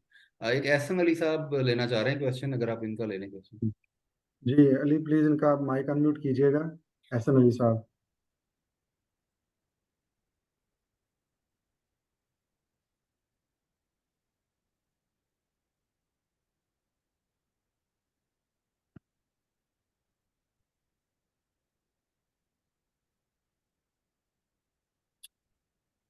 चलें, उसमें इमरान साहब, मेरा ख्याल थोड़ा सा टाइम जो ही हो गया, हम उनका क्वेश्चन ले लेंगे साथ में।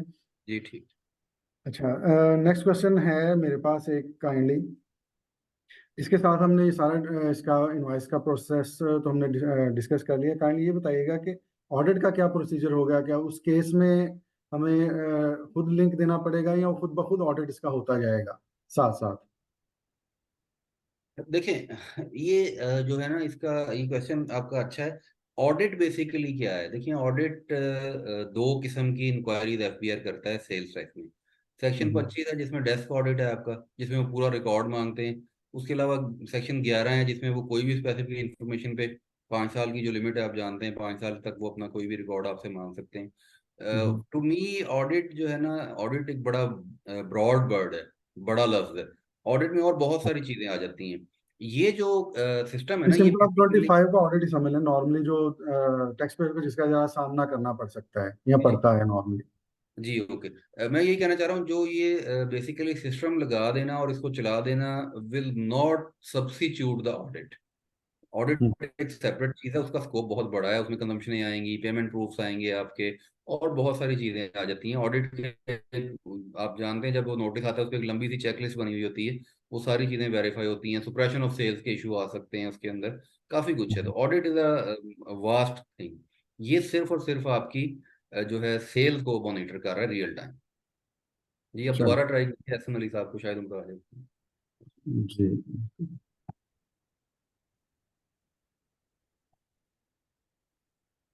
अली औसिया काइंडली एहसन अली और बिलाल आजम दोनों क्वेश्चन करना चाह रहे हैं, जरा इनको अनम्यूट कीजिएगा वन बाय वन।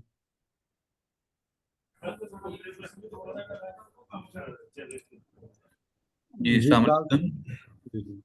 वालेकुम। सर मेरा क्वेश्चन था एफएमसीजी से रेलिवेंट कि एफएमसीजी जब हम इसके फ्रीक्वेंटली आस्क्ड क्वेश्चन आए हैं उसमें एफएमसीजी की इन्होंने डेफिनेशन में बोला है कि एफएमसीजी से मतलब थर्ड शेड्यूल आइटम्स में वहाँ पे जो मेंशन है, जबकि अगर आप इसकी जो एसआरओ है इसमें वो कुछ और बात करता है, तो इस पर थोड़ा रोशनी डाल दीजिएगा प्लीज। जी इमरान साहब। Thank you. मेरा यही ऑलमोस्ट क्वेश्चन रेलिवेंट ही मिलता जुलता पहले भी हमने डिस्कस किया है कि जब किसी स्टैट्यूट में ना कानून की रीडिंग की मैंने बात की थी, किसी स्टैट्यूट में दो चीजें मेंशन हो जाए ना, अब एक तरफ वो कह रहे हैं फास्ट मूविंग कंज्यूमर गुड्स, दूसरी तरफ उन्होंने शेड्यूल के बता दिया कि जी थर्ड शेड्यूल में जो चीजें हैं वो हैं। तो फॉर मी आप दोनों को कंबाइन कंसिडर कीजिए इसमें अभी फिलहाल। कंबाइन इसलिए कंसिडर कीजिए क्योंकि देखिए उन्होंने मेजर जो टारगेट किया है ना उसको, वो फास्ट मूविंग कंज्यूमर गुड्स को किया है। अच्छा, इसमें होना असल में होना क्या है, ये बेसिकली एक्सप्लेनेशन क्यों दी जाती है? ये एक्सप्लेनेशन दी जाती है जो लोग इससे एक्सक्लूजन लेना चाहते हैं, मतलब इसको वो इसमें से बचना चाहते हैं। जैसे आपको याद होगा पीयूएस में उन्होंने एक मैकेनिज्म दिया था कि आप कमिश्नर को इन राइटिंग लिखें और उसको ये प्रूव कर दें कि you do not file fall into those 2 year जो उन्होंने दिए थे रिटेलर के, तो आपको वो इसमें से एक्सक्लूड कर देंगे। क्योंकि जब इन्होंने डाटा लिया था आपकी जो बैंक की जो मशीन जहाँ पे लगी हुई हैं, तो वो हर जगह पे इन्होंने नोटिस भिजवा दिए थे बैंकों के डाटा लेके। तो ये बेसिकली फॉर मी ये आप चेक करें कि आप इसमें से एक्सक्लूजन लेना चाहते हैं या आप इसमें फॉल करते हैं। ये थोड़ा सा टेक्निकल है, इसमें दोनों चीजें ऐसे ही मेंशन है।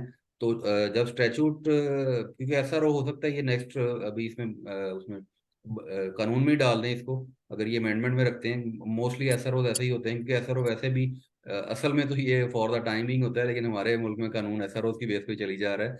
लेकिन वैसे ऐसा रो की एक लिमिट होती है, उसके बाद इसको कानून का हिस्सा बनाना होता है या ये खत्म हो जाता है। बट हमारे यहाँ पे वो चलता रहता है एज इट इज। तो फॉर मी अगर आप इसको इस तरह से देखें कि आप एक्सक्लूजन लेना चाहते हैं तो किस बुनियाद पे लेंगे, और अगर आप एक्सक्लूजन ले सकते हैं तो कैसे लेंगे।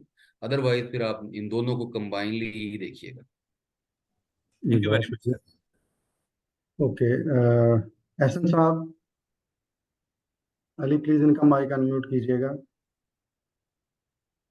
सब माइक अनम्यूट है इनका। ओके चलें, इनका क्वेश्चन आ जाता है। अच्छा इमरान साहब, एक यहाँ पे चैट में क्वेश्चन आया है, काइंडली इसको थोड़ा सा आप पहले एलेबोरेट कर तो चुके हैं, जरा उनकी दोबारा से इनको एक्सप्लेन कर दीजिए कि एक सिनेरियो दे रहे हैं कि अगर फार्मास्यूटिकल कंपनी डायरेक्टली किसी वॉक इन कस्टमर को सर्व करती है, या इस तरह समझ लें कि फार्मास्यूटिकल कंपनी है जो कि ऑनलाइन सेल करती है डायरेक्ट टू एंड कंज्यूमर, उस केस में क्या होगा? देखिए इसमें जैसे इन्होंने ऑनलाइन वेबसाइट्स मैन्युफैक्चर, पे होती है कंपनीज, फार्मास्यूटिकल कंपनीज जी हैं। जी, पॉइंट अंडरस्टूड, पॉइंट अंडरस्टूड। इसमें यस। जो इन्होंने आप देखिए जो वर्ड इस्तेमाल किया है उसमें मैन्युफैक्चरर्स आर इंक्लूडेड, ये कहीं यस। नहीं लिखा कि सिर्फ रिटेल शॉप्स जो हैं वो ही इसमें करवाएंगी इस सिस्टम को, उन्होंने मैन्युफैक्चरर का वर्ड लिखा हुआ है। और इवन इसमें आप दूसरी तरफ ये देखिए, मैंने बड़ी डिटेल से बताया कि वो इम्पोर्टर जो खुद इंपोर्ट करेंगे और आगे वो अपने डिस्ट्रीब्यूटर्स को देंगे, तो वो भी पिछले स्टेप पे भी रजिस्टर्ड होंगे। यानी ये नहीं आप कहेंगे कि या यस। मैं नहीं होगा या अगला नहीं होगा, तो दोनों हैं। तो इसमें जो मैन्युफैक्चरर है ये वर्ड उन्होंने ऐड किया हुआ है कि मैन्युफैक्चरर ऑफ एफएमसीजी। बिल्कुल ठीक हो गया। अच्छा, इसके साथ ही रिलेटेड एक मेरा अपना क्वेश्चन है। आप भी जानते होंगे, बहुत ये कॉमन प्रैक्टिस है नॉर्मली, जो होलसेलर्स या उससे पीछे थोड़े से डिस्ट्रीब्यूटर्स को देख लें तो अक्सर लोग रजिस्टर्ड नहीं होते। इसका मतलब है कि अब इस चेन में जितने भी आएंगे वो उन सबको रजिस्टर्ड होना पड़ेगा। इसका मतलब है कि ये इनकी जो टैक्स बेस या ये न्यू जो बंदे हैं वो भी इस नेट में आ जाएंगे। देखिए बेसिकली जो पर्पज है ना, इसका पर्पज वो यही है बेसिकली, वो यही तो वो कह रहे हैं कि ये एक हम्म। ऐसा सेक्टर है जिसमें बहुत ज्यादा टैक्स इवेजन हो रही है। तो इसी को बचाने के लिए तो वो ये सिस्टम लेके आ रहे हैं कि आप इस सिस्टम में आए और इस सिस्टम के तहत अपना सॉफ्टवेयर चलाएं और उस सॉफ्टवेयर को लिंक करें एफबीआर के साथ और रियल टाइम बताएं हमें। अच्छा, इसमें एक चीज समझने वाली ये है कि बहुत सारी चीजें ऐसी हैं जिनमें tax included in the price है, उसमें वरी होने की जरूरत बनेगी नहीं कि जब आपने टैक्स तो देना ही कोई नहीं, टैक्स तो ऑलरेडी इंक्लूड। और टैक्स मोस्टली केसेस में आप जानते हैं, if tax is paid by the manufacturer and you are acting on behalf of the manufacturer, मतलब प्रिंसिपल और एजेंट का रिलेशनशिप आप स्टेब्लिश कर जाते हैं, तो टैक्स तो आपने नहीं देना, वो तो दिया हुआ है ऑलरेडी। तो ये बेसिकली जो है ना सिस्टम, ये इसी पर्पज के लिए लाया जा रहा है। क्योंकि अब आप एक चीज और देखिए, पिछले साल बजट में अमेंडमेंट में जो इन्होंने किया उसमें इन्होंने कॉटेज इंडस्ट्री को 8 मिलियन की लिमिट दी है, 8 मिलियन तक रजिस्टर्ड नहीं है। दूसरी तरफ सेल्स टैक्स रजिस्ट्रेशन, इसका मतलब ये हुआ, अंडरस्टूड ये करें कि आप 8 मिलियन से आप सेल्स टैक्स रजिस्टर्ड के लिए एलिजिबल हो जाएंगे।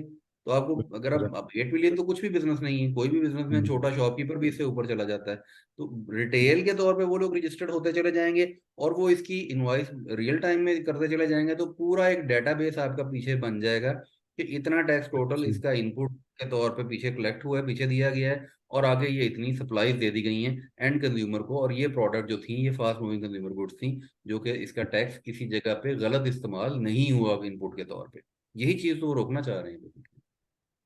बिल्कुल ठीक हो गया। अच्छा, ये बिलाल साहब ने एक और क्वेश्चन किया है इनबॉक्स में। वो पूछना चाह रहे हैं, ये गालबन ऑडिट से रिलेटेड ही क्वेश्चन है उनका, कि इनकम टैक्स और सेल्स टैक्स की फिगर्स का आपस में फिर कोरिलेट करना एट द एंड जरूरी होगा। देखिए, इसमें आप ये देखिए, सबसे पहले तो ये समझें कि इनकम टैक्स और सेल्स टैक्स की फिगर आपस में क्यों नहीं करेंगी कोरिलेट। हम्म। आप इनकम टैक्स की रिटर्न देते हैं सेल्फ असेसमेंट स्कीम के तहत, ठीक है, यानी बिल्कुल। आप खुद से बताते हैं ना कि मेरी इनकम सेल ये है, मेरी परचेज ये है। तो जो आपने सेल्स टैक्स हम्म। में अपनी सेल शो की है, आप क्यों हम्म। नहीं इनकम टैक्स में वही सेल शो करेंगे? अगर आपने ड्यूरिंग द पीरियड इंटीग्रेट करवाया है खुद को, मसलन आपकी जो सेल्स टैक्स रजिस्ट्रेशन है वो जनवरी में हुई है, तो आप 6 माह का अपना इनकम टैक्स का डाटा लेंगे और 6 माह की सेल्स टैक्स का डाटा लेंगे, फिर तो आपका सेल्स टैक्स और इनकम टैक्स साल में फर्क होगा। लेकिन अगर आप बिल्कुल। रजिस्टर्ड है थ्रू आउट द ईयर, और तो हम्म। जो सेल आप सेल्स टैक्स रिटर्न में डाल रहे हैं, देखिए एक चीज तो बड़ा कैटेगोरिकली क्लियर है कानून, कि being a hmm. Sales tax registered person you can not sell even waste without issuing invoice.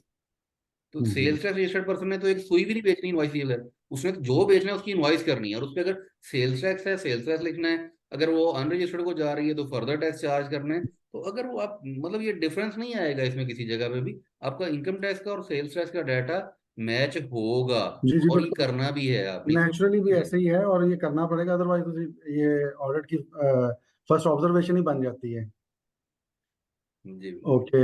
Ali हौजा, kindly ये उमर जावेद साहब क्वेश्चन करना चाह रहे हैं, और एहसन अली जरा इनका माइक अनम्यूट कीजिएगा।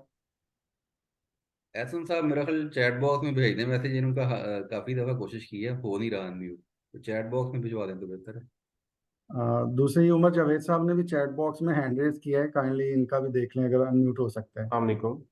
जी उमर, इमरान साहब, वालेकुम मैंने सलाम। पूछना था, अगर जो आपने लिंक्स का हमें दिखाया स्लाइड में, तो अगर हमने ये खुद ही इंस्टॉल करनी है सिस्टम में, क्या उसके बाद ये लाइसेंस्ड इंटीग्रेटर है, इसकी भी हमें रिक्वायरमेंट है? मतलब वाया इसके थ्रू ही हम कर पाएंगे, या जो आपने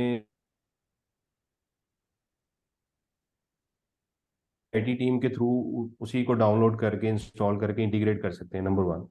नंबर टू, सर काइंडली आपने बताया तो है अभी एनेक्जर ए और एनेक्जर सी का, वो काइंडली रिपीट कर दीजिएगा, जिस तरह से हम अभी करंट प्रैक्टिस में एनेक्जर ए को अपलोड कर रहे हैं और एनेक्जर सी को अपलोड कर रहे हैं। उसमें थोड़ा सा बता दीजिएगा दोबारा कि हम किस तरीके से उसमें चेंज आएगी, जो आप अभी वो क्यूआर कोड वगैरह का बताते हैं। ये सर दो क्वेश्चन है। Thank you. देखिए, मैंने इस पे थोड़ी सी डिटेल पहले भी बताई, दोबारा बता देता हूँ। पीओएस के टाइम पे भी ऐसा ही हुआ था कि अप्रूव्ड वेंडर की लिस्ट दे दी गई थी, लेकिन चूंकि टैक्स पेयर इतने ज्यादा थे, नंबर उनका इतना ज्यादा था, और वो सिस्टम इसी तरह उन्होंने उस टाइम भी दे दिया था, लिंक दे दिया था, वो फाइल में मौजूद थी, तो वो सॉफ्टवेयर वाले जो लोग थे वो खुद ही उसको इंटीग्रेट कर देते थे। अब तो लोग कॉमनली हर बंदा जो सॉफ्टवेयर दे रहा है वो पीओएस को इंटीग्रेट कर देता है, उनको उसके पास ये है। तो मेरा ख्याल है कि इसमें भी शायद ऐसे ही होगा। इन्होंने दिए जरूर है कि हम अप्रूव देंगे वेंडर, लेकिन आई थिंक ये मेरे हिसाब से इजीली ये खुद ही आपका जो सॉफ्टवेयर वाला है ना वो इसको कर लेगा, क्योंकि पर्पज फुलफिल होना चाहिए। देखिए, पर्पज फुलफिल कैसे होगा, आपका सिस्टम उनके साथ इंटीग्रेट होगा एफबीआर के साथ, तो अगर कल को कोई बंदा आपको नोटिस देता है एफबीआर से, तो आपने कहा जी मेरा उसके साथ अपडेट है। अब अप्रूव्ड वेंडर से करवाना मतलब रश इतना हो जाना है, टाइम नहीं मिलेगा, बहुत सारे इश्यूज आएंगे। तो आई थिंक सो, ये मेरी ज़ाती राय है अभी तक, कि ये अगर आपका आईटी वाला खुद कर लेगा इसको, तो इनके अप्रूव्ड वेंडर के पास दोबारा जाने की या करने की जरूरत नहीं होगी, नंबर एक। नंबर दो, आपने क्वेश्चन किया कि नेक्स्ट ईयर ए और नेक्स्ट ईयर सी कैसे होंगे।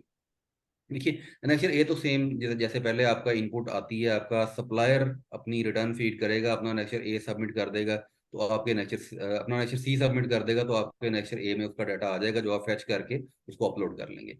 जो अब है नेक्स्ट ईयर सी, ई इनवॉइसिंग में नेक्स्ट ईयर सी सर उन्होंने कहा है कि हम पीरियोडिक अपडेट करेंगे। अब अपनी सेल्स इनवॉइसें बनाई जाएंगे अपने सिस्टम में, वो FBR के QR कोड के साथ जनरेट होती चली जाएंगी। और उसके बाद वो पीरियोडिक इन्होंने कहा है, पीरियोडिक में अभी इन्होंने टाइम नहीं मेंशन किया कि वो डेली है, वीकली है, 15 दिन बाद है, कब है, लेकिन वो ऑटोमेटिकली अपडेट होती चली जाएंगी। तो आपका नेक्स्ट सी ऑटोमेटिकली बनेगा, क्योंकि वो उन्होंने सिस्टम में ये लिख दिया है कि हम इसको ऑटोमेटिकली पीरियोडिकली अपडेट करेंगे।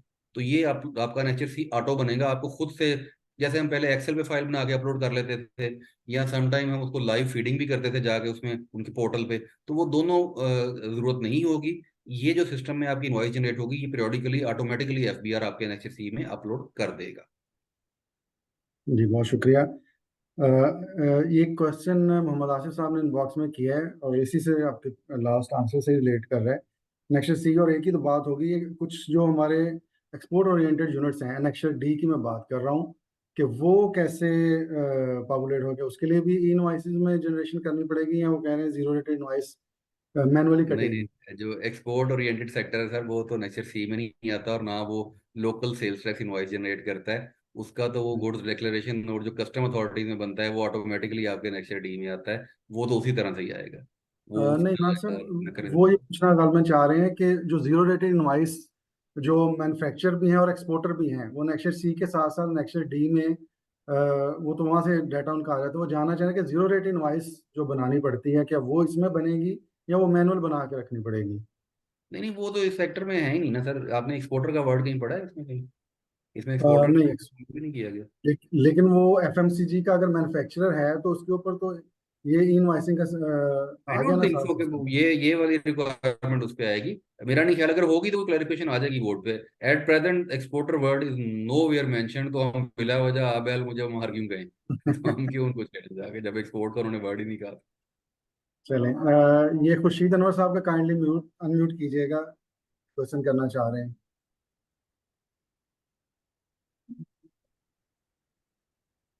चलें, अच्छा इमरान साहब, मेरे एक ये क्वेश्चन है, काइंडली इसको भी देखिए कि इसी के साथ रिलेट कर रहा है कि ये पहले पीओएस आ गया, फिर उसके बाद ये अब ई इनवॉइसिंग एफएमसीजीज की आ गई।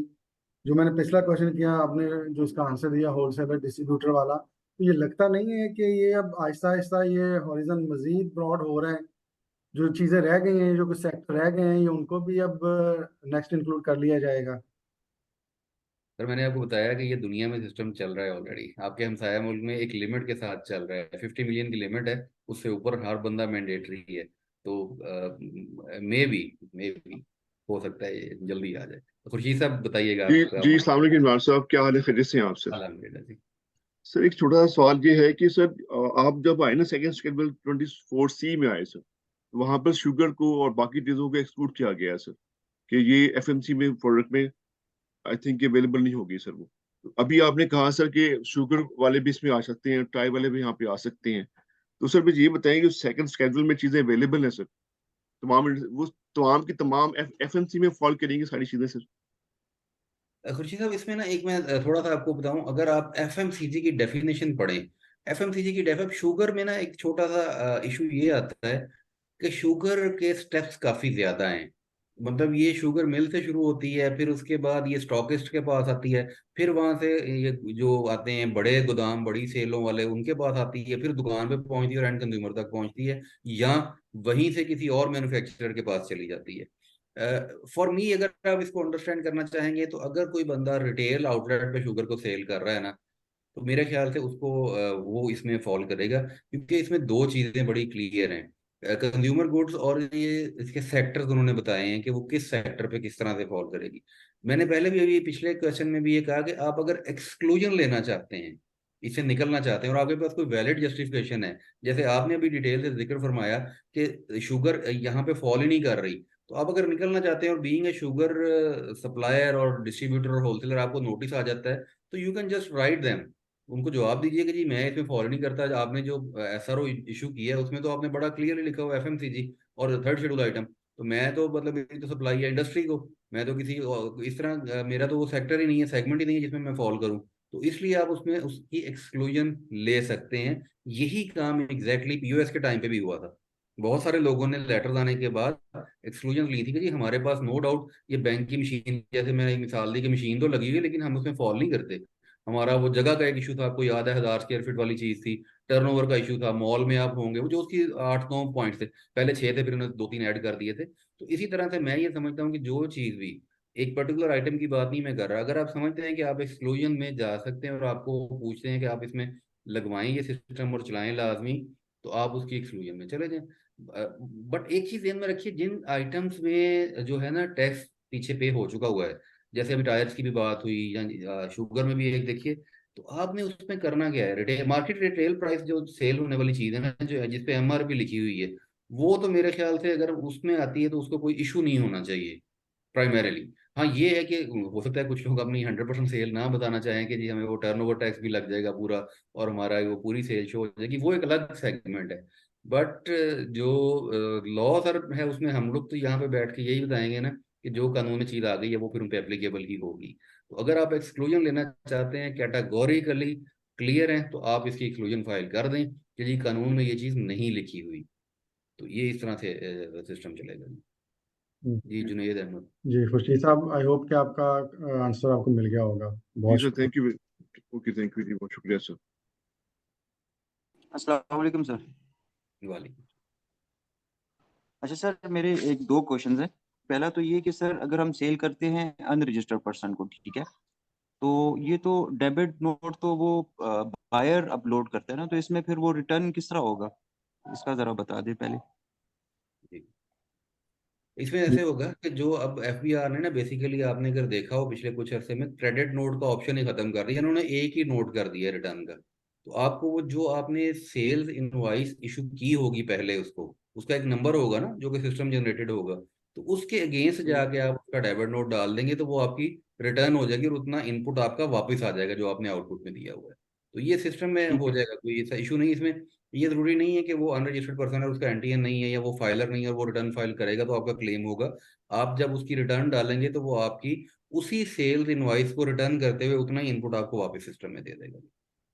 अच्छा सर, दूसरा क्वेश्चन ये है कि सर जिस तरह अनरजिस्टर्ड पर्सन पे 4% है ना, कोई जी अनरजिस्टर्ड है, तो अनरजिस्टर्ड सर एक रिटेलर है, वो एक मतलब जैसे गली मोहल्ले में, तो वो तो इस टैक्स नेटवर्क में आता ही नहीं कि वो लाइबल है कि वो अपना STRN ले, क्योंकि वो बेचारा अपना वो एक्सपेंसेस पूरा नहीं कर पाता, तो उस पे 4% होगा या नहीं फर्दर टैक्स।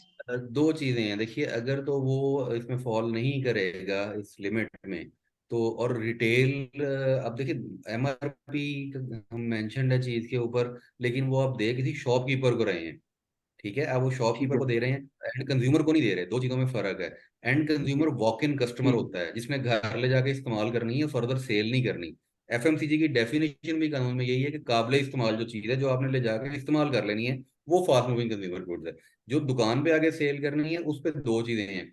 अगर तो वो थ्रेशोल्ड में आता है सेल्स टैक्स की, तो फिर तो उसको रजिस्टर्ड होना चाहिए। वो नहीं हो रहा तो वो एक अलग बात है कि वो अफोर्ड नहीं करता, वो एक ठीक अलग है। सिचुएशन है।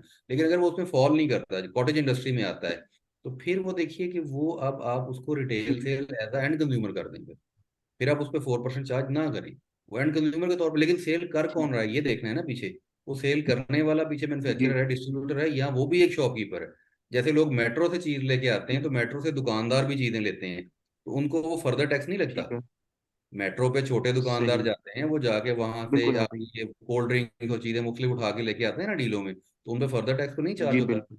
और मेट्रो सेल्स टैक्स रजिस्टर्ड है, अगले सही। बंदे सेल्स टैक्स रजिस्टर्ड नहीं है, तो इसी तरह से ये सिस्टम चलेगा। जी, okay well sir, answered thank you Imran sir, साहब। थैंक जी यू सर।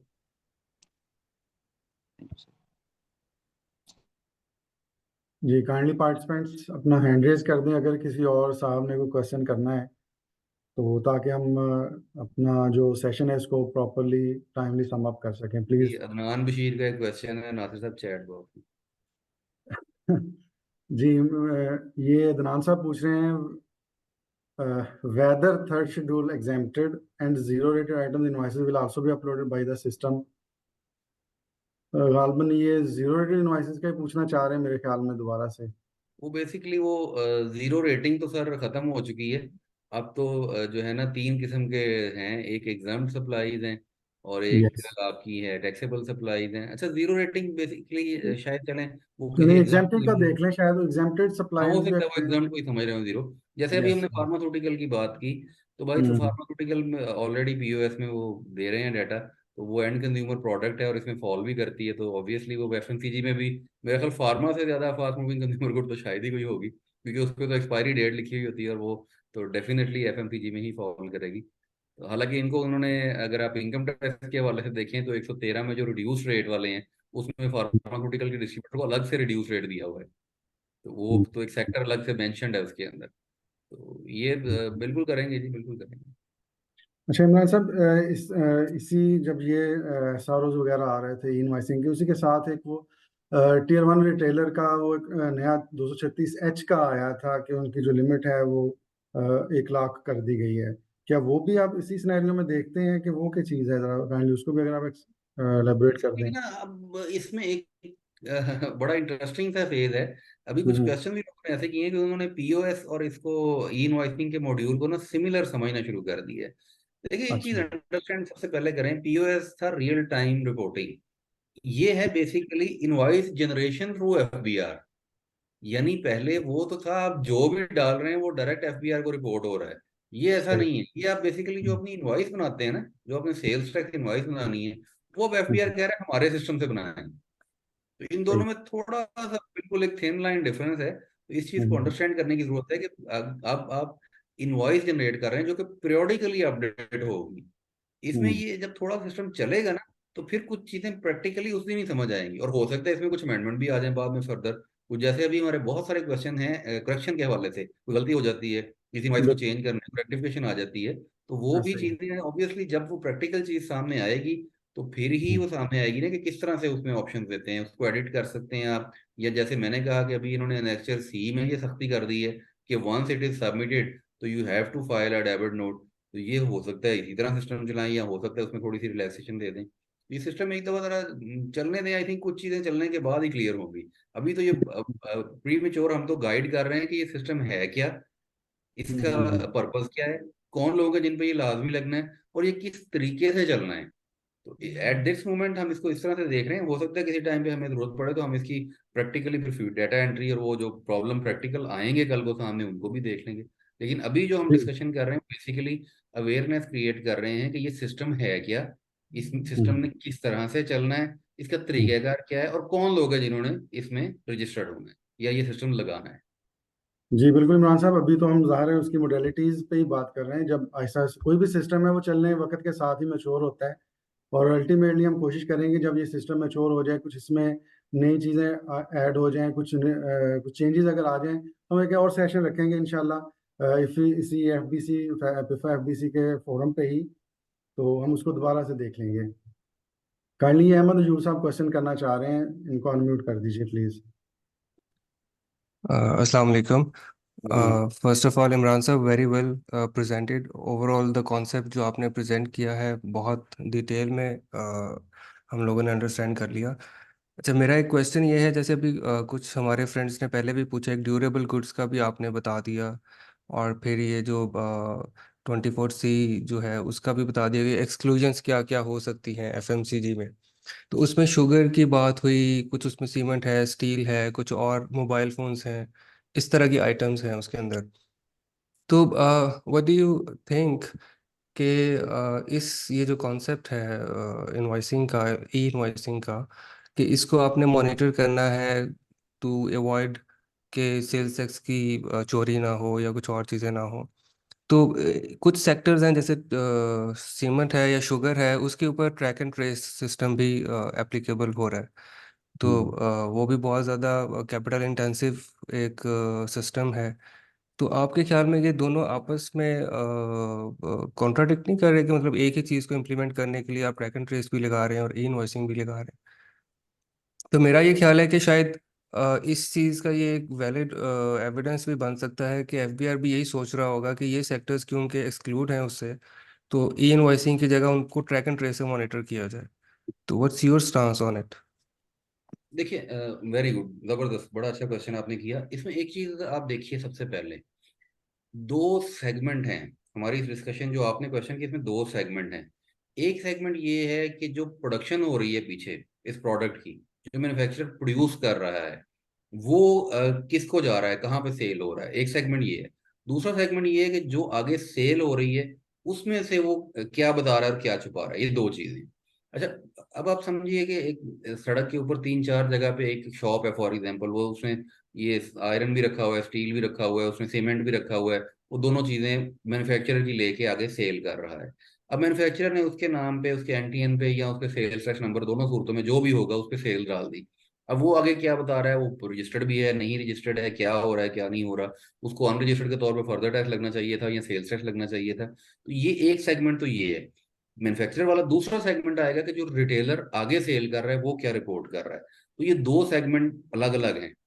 आपकी बात ठीक है कुछ हद तक कि ये उन्होंने जिनको समझ रहे हैं कि इधर से छोड़ा है उधर से पकड़ लेंगे, बट एक जो देखिए कानून ना दो तरह से ऑपरेट हो रहा है। एक हम उसमें से देखते हैं बचने का रास्ता, और अनफॉर्चुनेटली समटाइम्स एफबीआर ऑफिसर उसमें से फंसाने का रास्ता निकाल रहे होते हैं। तो हम लोग बच रहे होते हैं, वो फंसा रहे होते हैं, तो ये चीजें साथ साथ चल रही हैं। जैसे मैंने पहले जो एक्सक्लूजन वाली बात की ना, वो भी इसी सिनेरियो में की थी कि हम देखेंगे कि जी हम इस जो एसआरओ की वर्डिंग है, plain reading of it, whether we fall into it और नॉट, इसी तरीके से जो आपकी बात है वो देखेंगे कि हम किस तरफ इंक्लाइंड है, हमारा जो सेगमेंट ऑफ बिजनेस है, जो हम प्रोडक्ट सेल कर रहे हैं वो किस में इंक्लाइंड है, वो आया कि फॉल करती है उनके ट्रैक एंड ट्रेस सिस्टम जो आपने बताया उसकी तरफ जा रही है, या वो जा रही है ई इनवॉइसिंग की तरफ। बेसिकली ई इनवॉइसिंग अभी जो इनिशियल है ना लॉन्चिंग इसकी, वो ई इनवॉइसिंग बेसिकली ये करने जा रही है कि आपको वो ये नहीं कह रही कि आपने पीछे से जो परचेज किया वो सारे का सारा सेल करके हमें दिखाएं, या जिस तरह से इन्होंने ईएफएस को, जो लोग जानते हैं, आप यकीनन जानते होंगे, आपके क्वेश्चन से मुझे अंदाजा हो रहा है, ईएफएस में आपने देखा होगा कस्टम वाले यही कर रहे हैं कि आपको एक अमाउंट दे देते हैं, वो अमाउंट आपकी कंज्यूम होती रहती है, जो कि आप पीएसडब्ल्यू के सॉफ्टवेयर में जाकर उसकी कंजम्पशन डालते रहते हैं, तो जितना वो बैलेंस कंज्यूम, वो अगला सेगमेंट अगला स्टेप है। अभी वो सिर्फ ये करना चाह रहे हैं कि जो इनवॉइस जनरेट कर रहा है इंपोर्टर या डिस्ट्रीब्यूटर, अच्छा इंपोर्ट और डिस्ट्रीब्यूशन के दरमियान ही असल में गैप है। प्रैक्टिकली हम और आप जानते हैं कि असल जो गैप है वो पीछे से जो चीज आ रही है और जो आगे सेल हो रही है उसी के दरमियान गैप है। उसी चीज को वो पकड़ना चाह रहे हैं कि वो इनवॉइस जनरेट करे हमारे सिस्टम से। अच्छा, जब उनके सिस्टम से इनवॉइस जनरेट होगी फिर उसके बाद उस डाटा को वो यूज कैसे करते हैं, और उस डाटा में से कंजम्पशन को या आपकी टैक्स की अमाउंट को किस तरह से मैनेज करते हैं, ये अभी अगला स्टेप है। आज के दिन में जो डिटेल डिस्कशन हो रही है वो ये हो रही है कि आपने अपनी सेल, कोई इसमें भी क्वेश्चन नहीं आया कि परचेज कितनी की है, स्टॉक कंजम्पशन कैसे डाली है, क्या पीछे से लिया है, क्या आगे बेचा है, सिर्फ वो ये कह रहे हैं कि जी अपनी सेल हमारे सिस्टम से दिखाएं। अच्छा, ये सॉर्ट ऑफ पीओएस ही है। अगर आप पीओएस में भी जाते हैं तो आप देखें पीओएस में किसी जगह पे वो आपसे परचेज नहीं पूछ रहे थे, वो आप अपनी मजबूरी को पूरी करते थे जो टैक्सेबल थे, क्योंकि जाहिर है अगर आप पीओएस में सेल डाल देंगे सारी की सारी टैक्सेबल, तो पीछे आपके पास इनपुट नहीं होगी तो आप क्या करेंगे। तो वो एक तरह का धिक्का था आपको लगाया गया कि आप पीछे से भी अपनी चीज को डॉक्यूमेंटेड बंदे से लें या इनवॉइस उसकी कंप्लीट करें पीछे से परचेज में। तो मैं ये समझता हूँ कि इसमें your question is very valid. और देखिए लॉ में लकूने लाजमी होते हैं, ये हम भी जानते हैं आप भी जानते हैं, वरना अमेंडमेंट क्यों आती। 2002 में इनकम टैक्स ऑर्डिनेंस आया है, 1990 का सेल्स टैक्स एक्ट है। आज तक आप एसआरओ और अमेंडमेंट उठा के देखें, किताबें भरी हुई हैं, वो नीचे हाशिए लगे हुए होते हैं उनके अंदर, इस साल ये अमेंडमेंट आई, इस साल ये amendment, वो इतनी ढेर अमेंडमेंट इसीलिए आती है ना। लॉ को मेच्योर होने में दो चीजें रोल प्ले करती हैं, एक तो एडजुडिकेशन प्रैक्टिसेस और दूसरा टाइम के साथ जो चेंजेस आती हैं।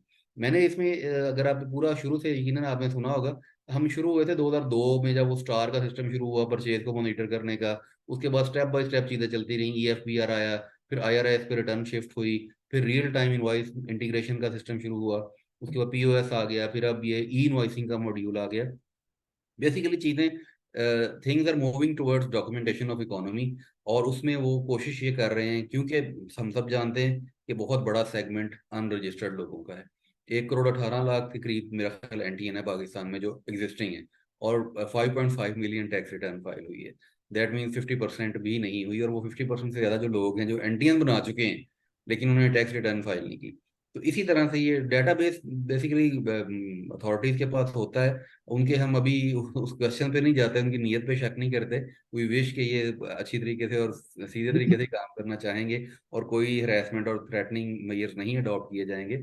बट ये जो है ना दोनों सिस्टम्स का पैरेलल चलाना, आपकी बात ठीक है कि उन्होंने किसी को उधर डाल दिया किसी को उधर डाल दिया, but all steps are towards documentation of economy. जी इमरान साहब, बहुत बहुत शुक्रिया। यकीनन हम एक अच्छे नोट पे इस चीज़ को ख़त्म करते हैं। अभी हमारे पास टाइम भी हमारे सेशन का कंक्लूड हो रहा है, और मेरा ये भी यकीन है कि तमाम लोगों के आंसर अच्छी तरह से आंसर हो गए होंगे। अगर किसी का आंसर अभी भी रह गया है तो आपके साथ इमरान साहब का नंबर भी आपके साथ शेयर हो चुका होगा, या आप इफ़ा के नंबर पे भी शेयर कर दें, आपको आपका मतलूबा आंसर जो है ना वो मिल जाएगा। तो इसके साथ साथ इमरान साहब अपने सेशन का इख्तिताम करते हैं, और मैं आपका दिली शुक्रिया अदा करता हूँ कि आपने जो है एक स्कॉलरली और लाइवली सेशन हमारे साथ किया, और हम उम्मीद करते हैं कि आइंदा भी आप हमारे साथ इस तरह के सेशंस में ज्वाइन करते रहेंगे। आपका बहुत बहुत शुक्रिया।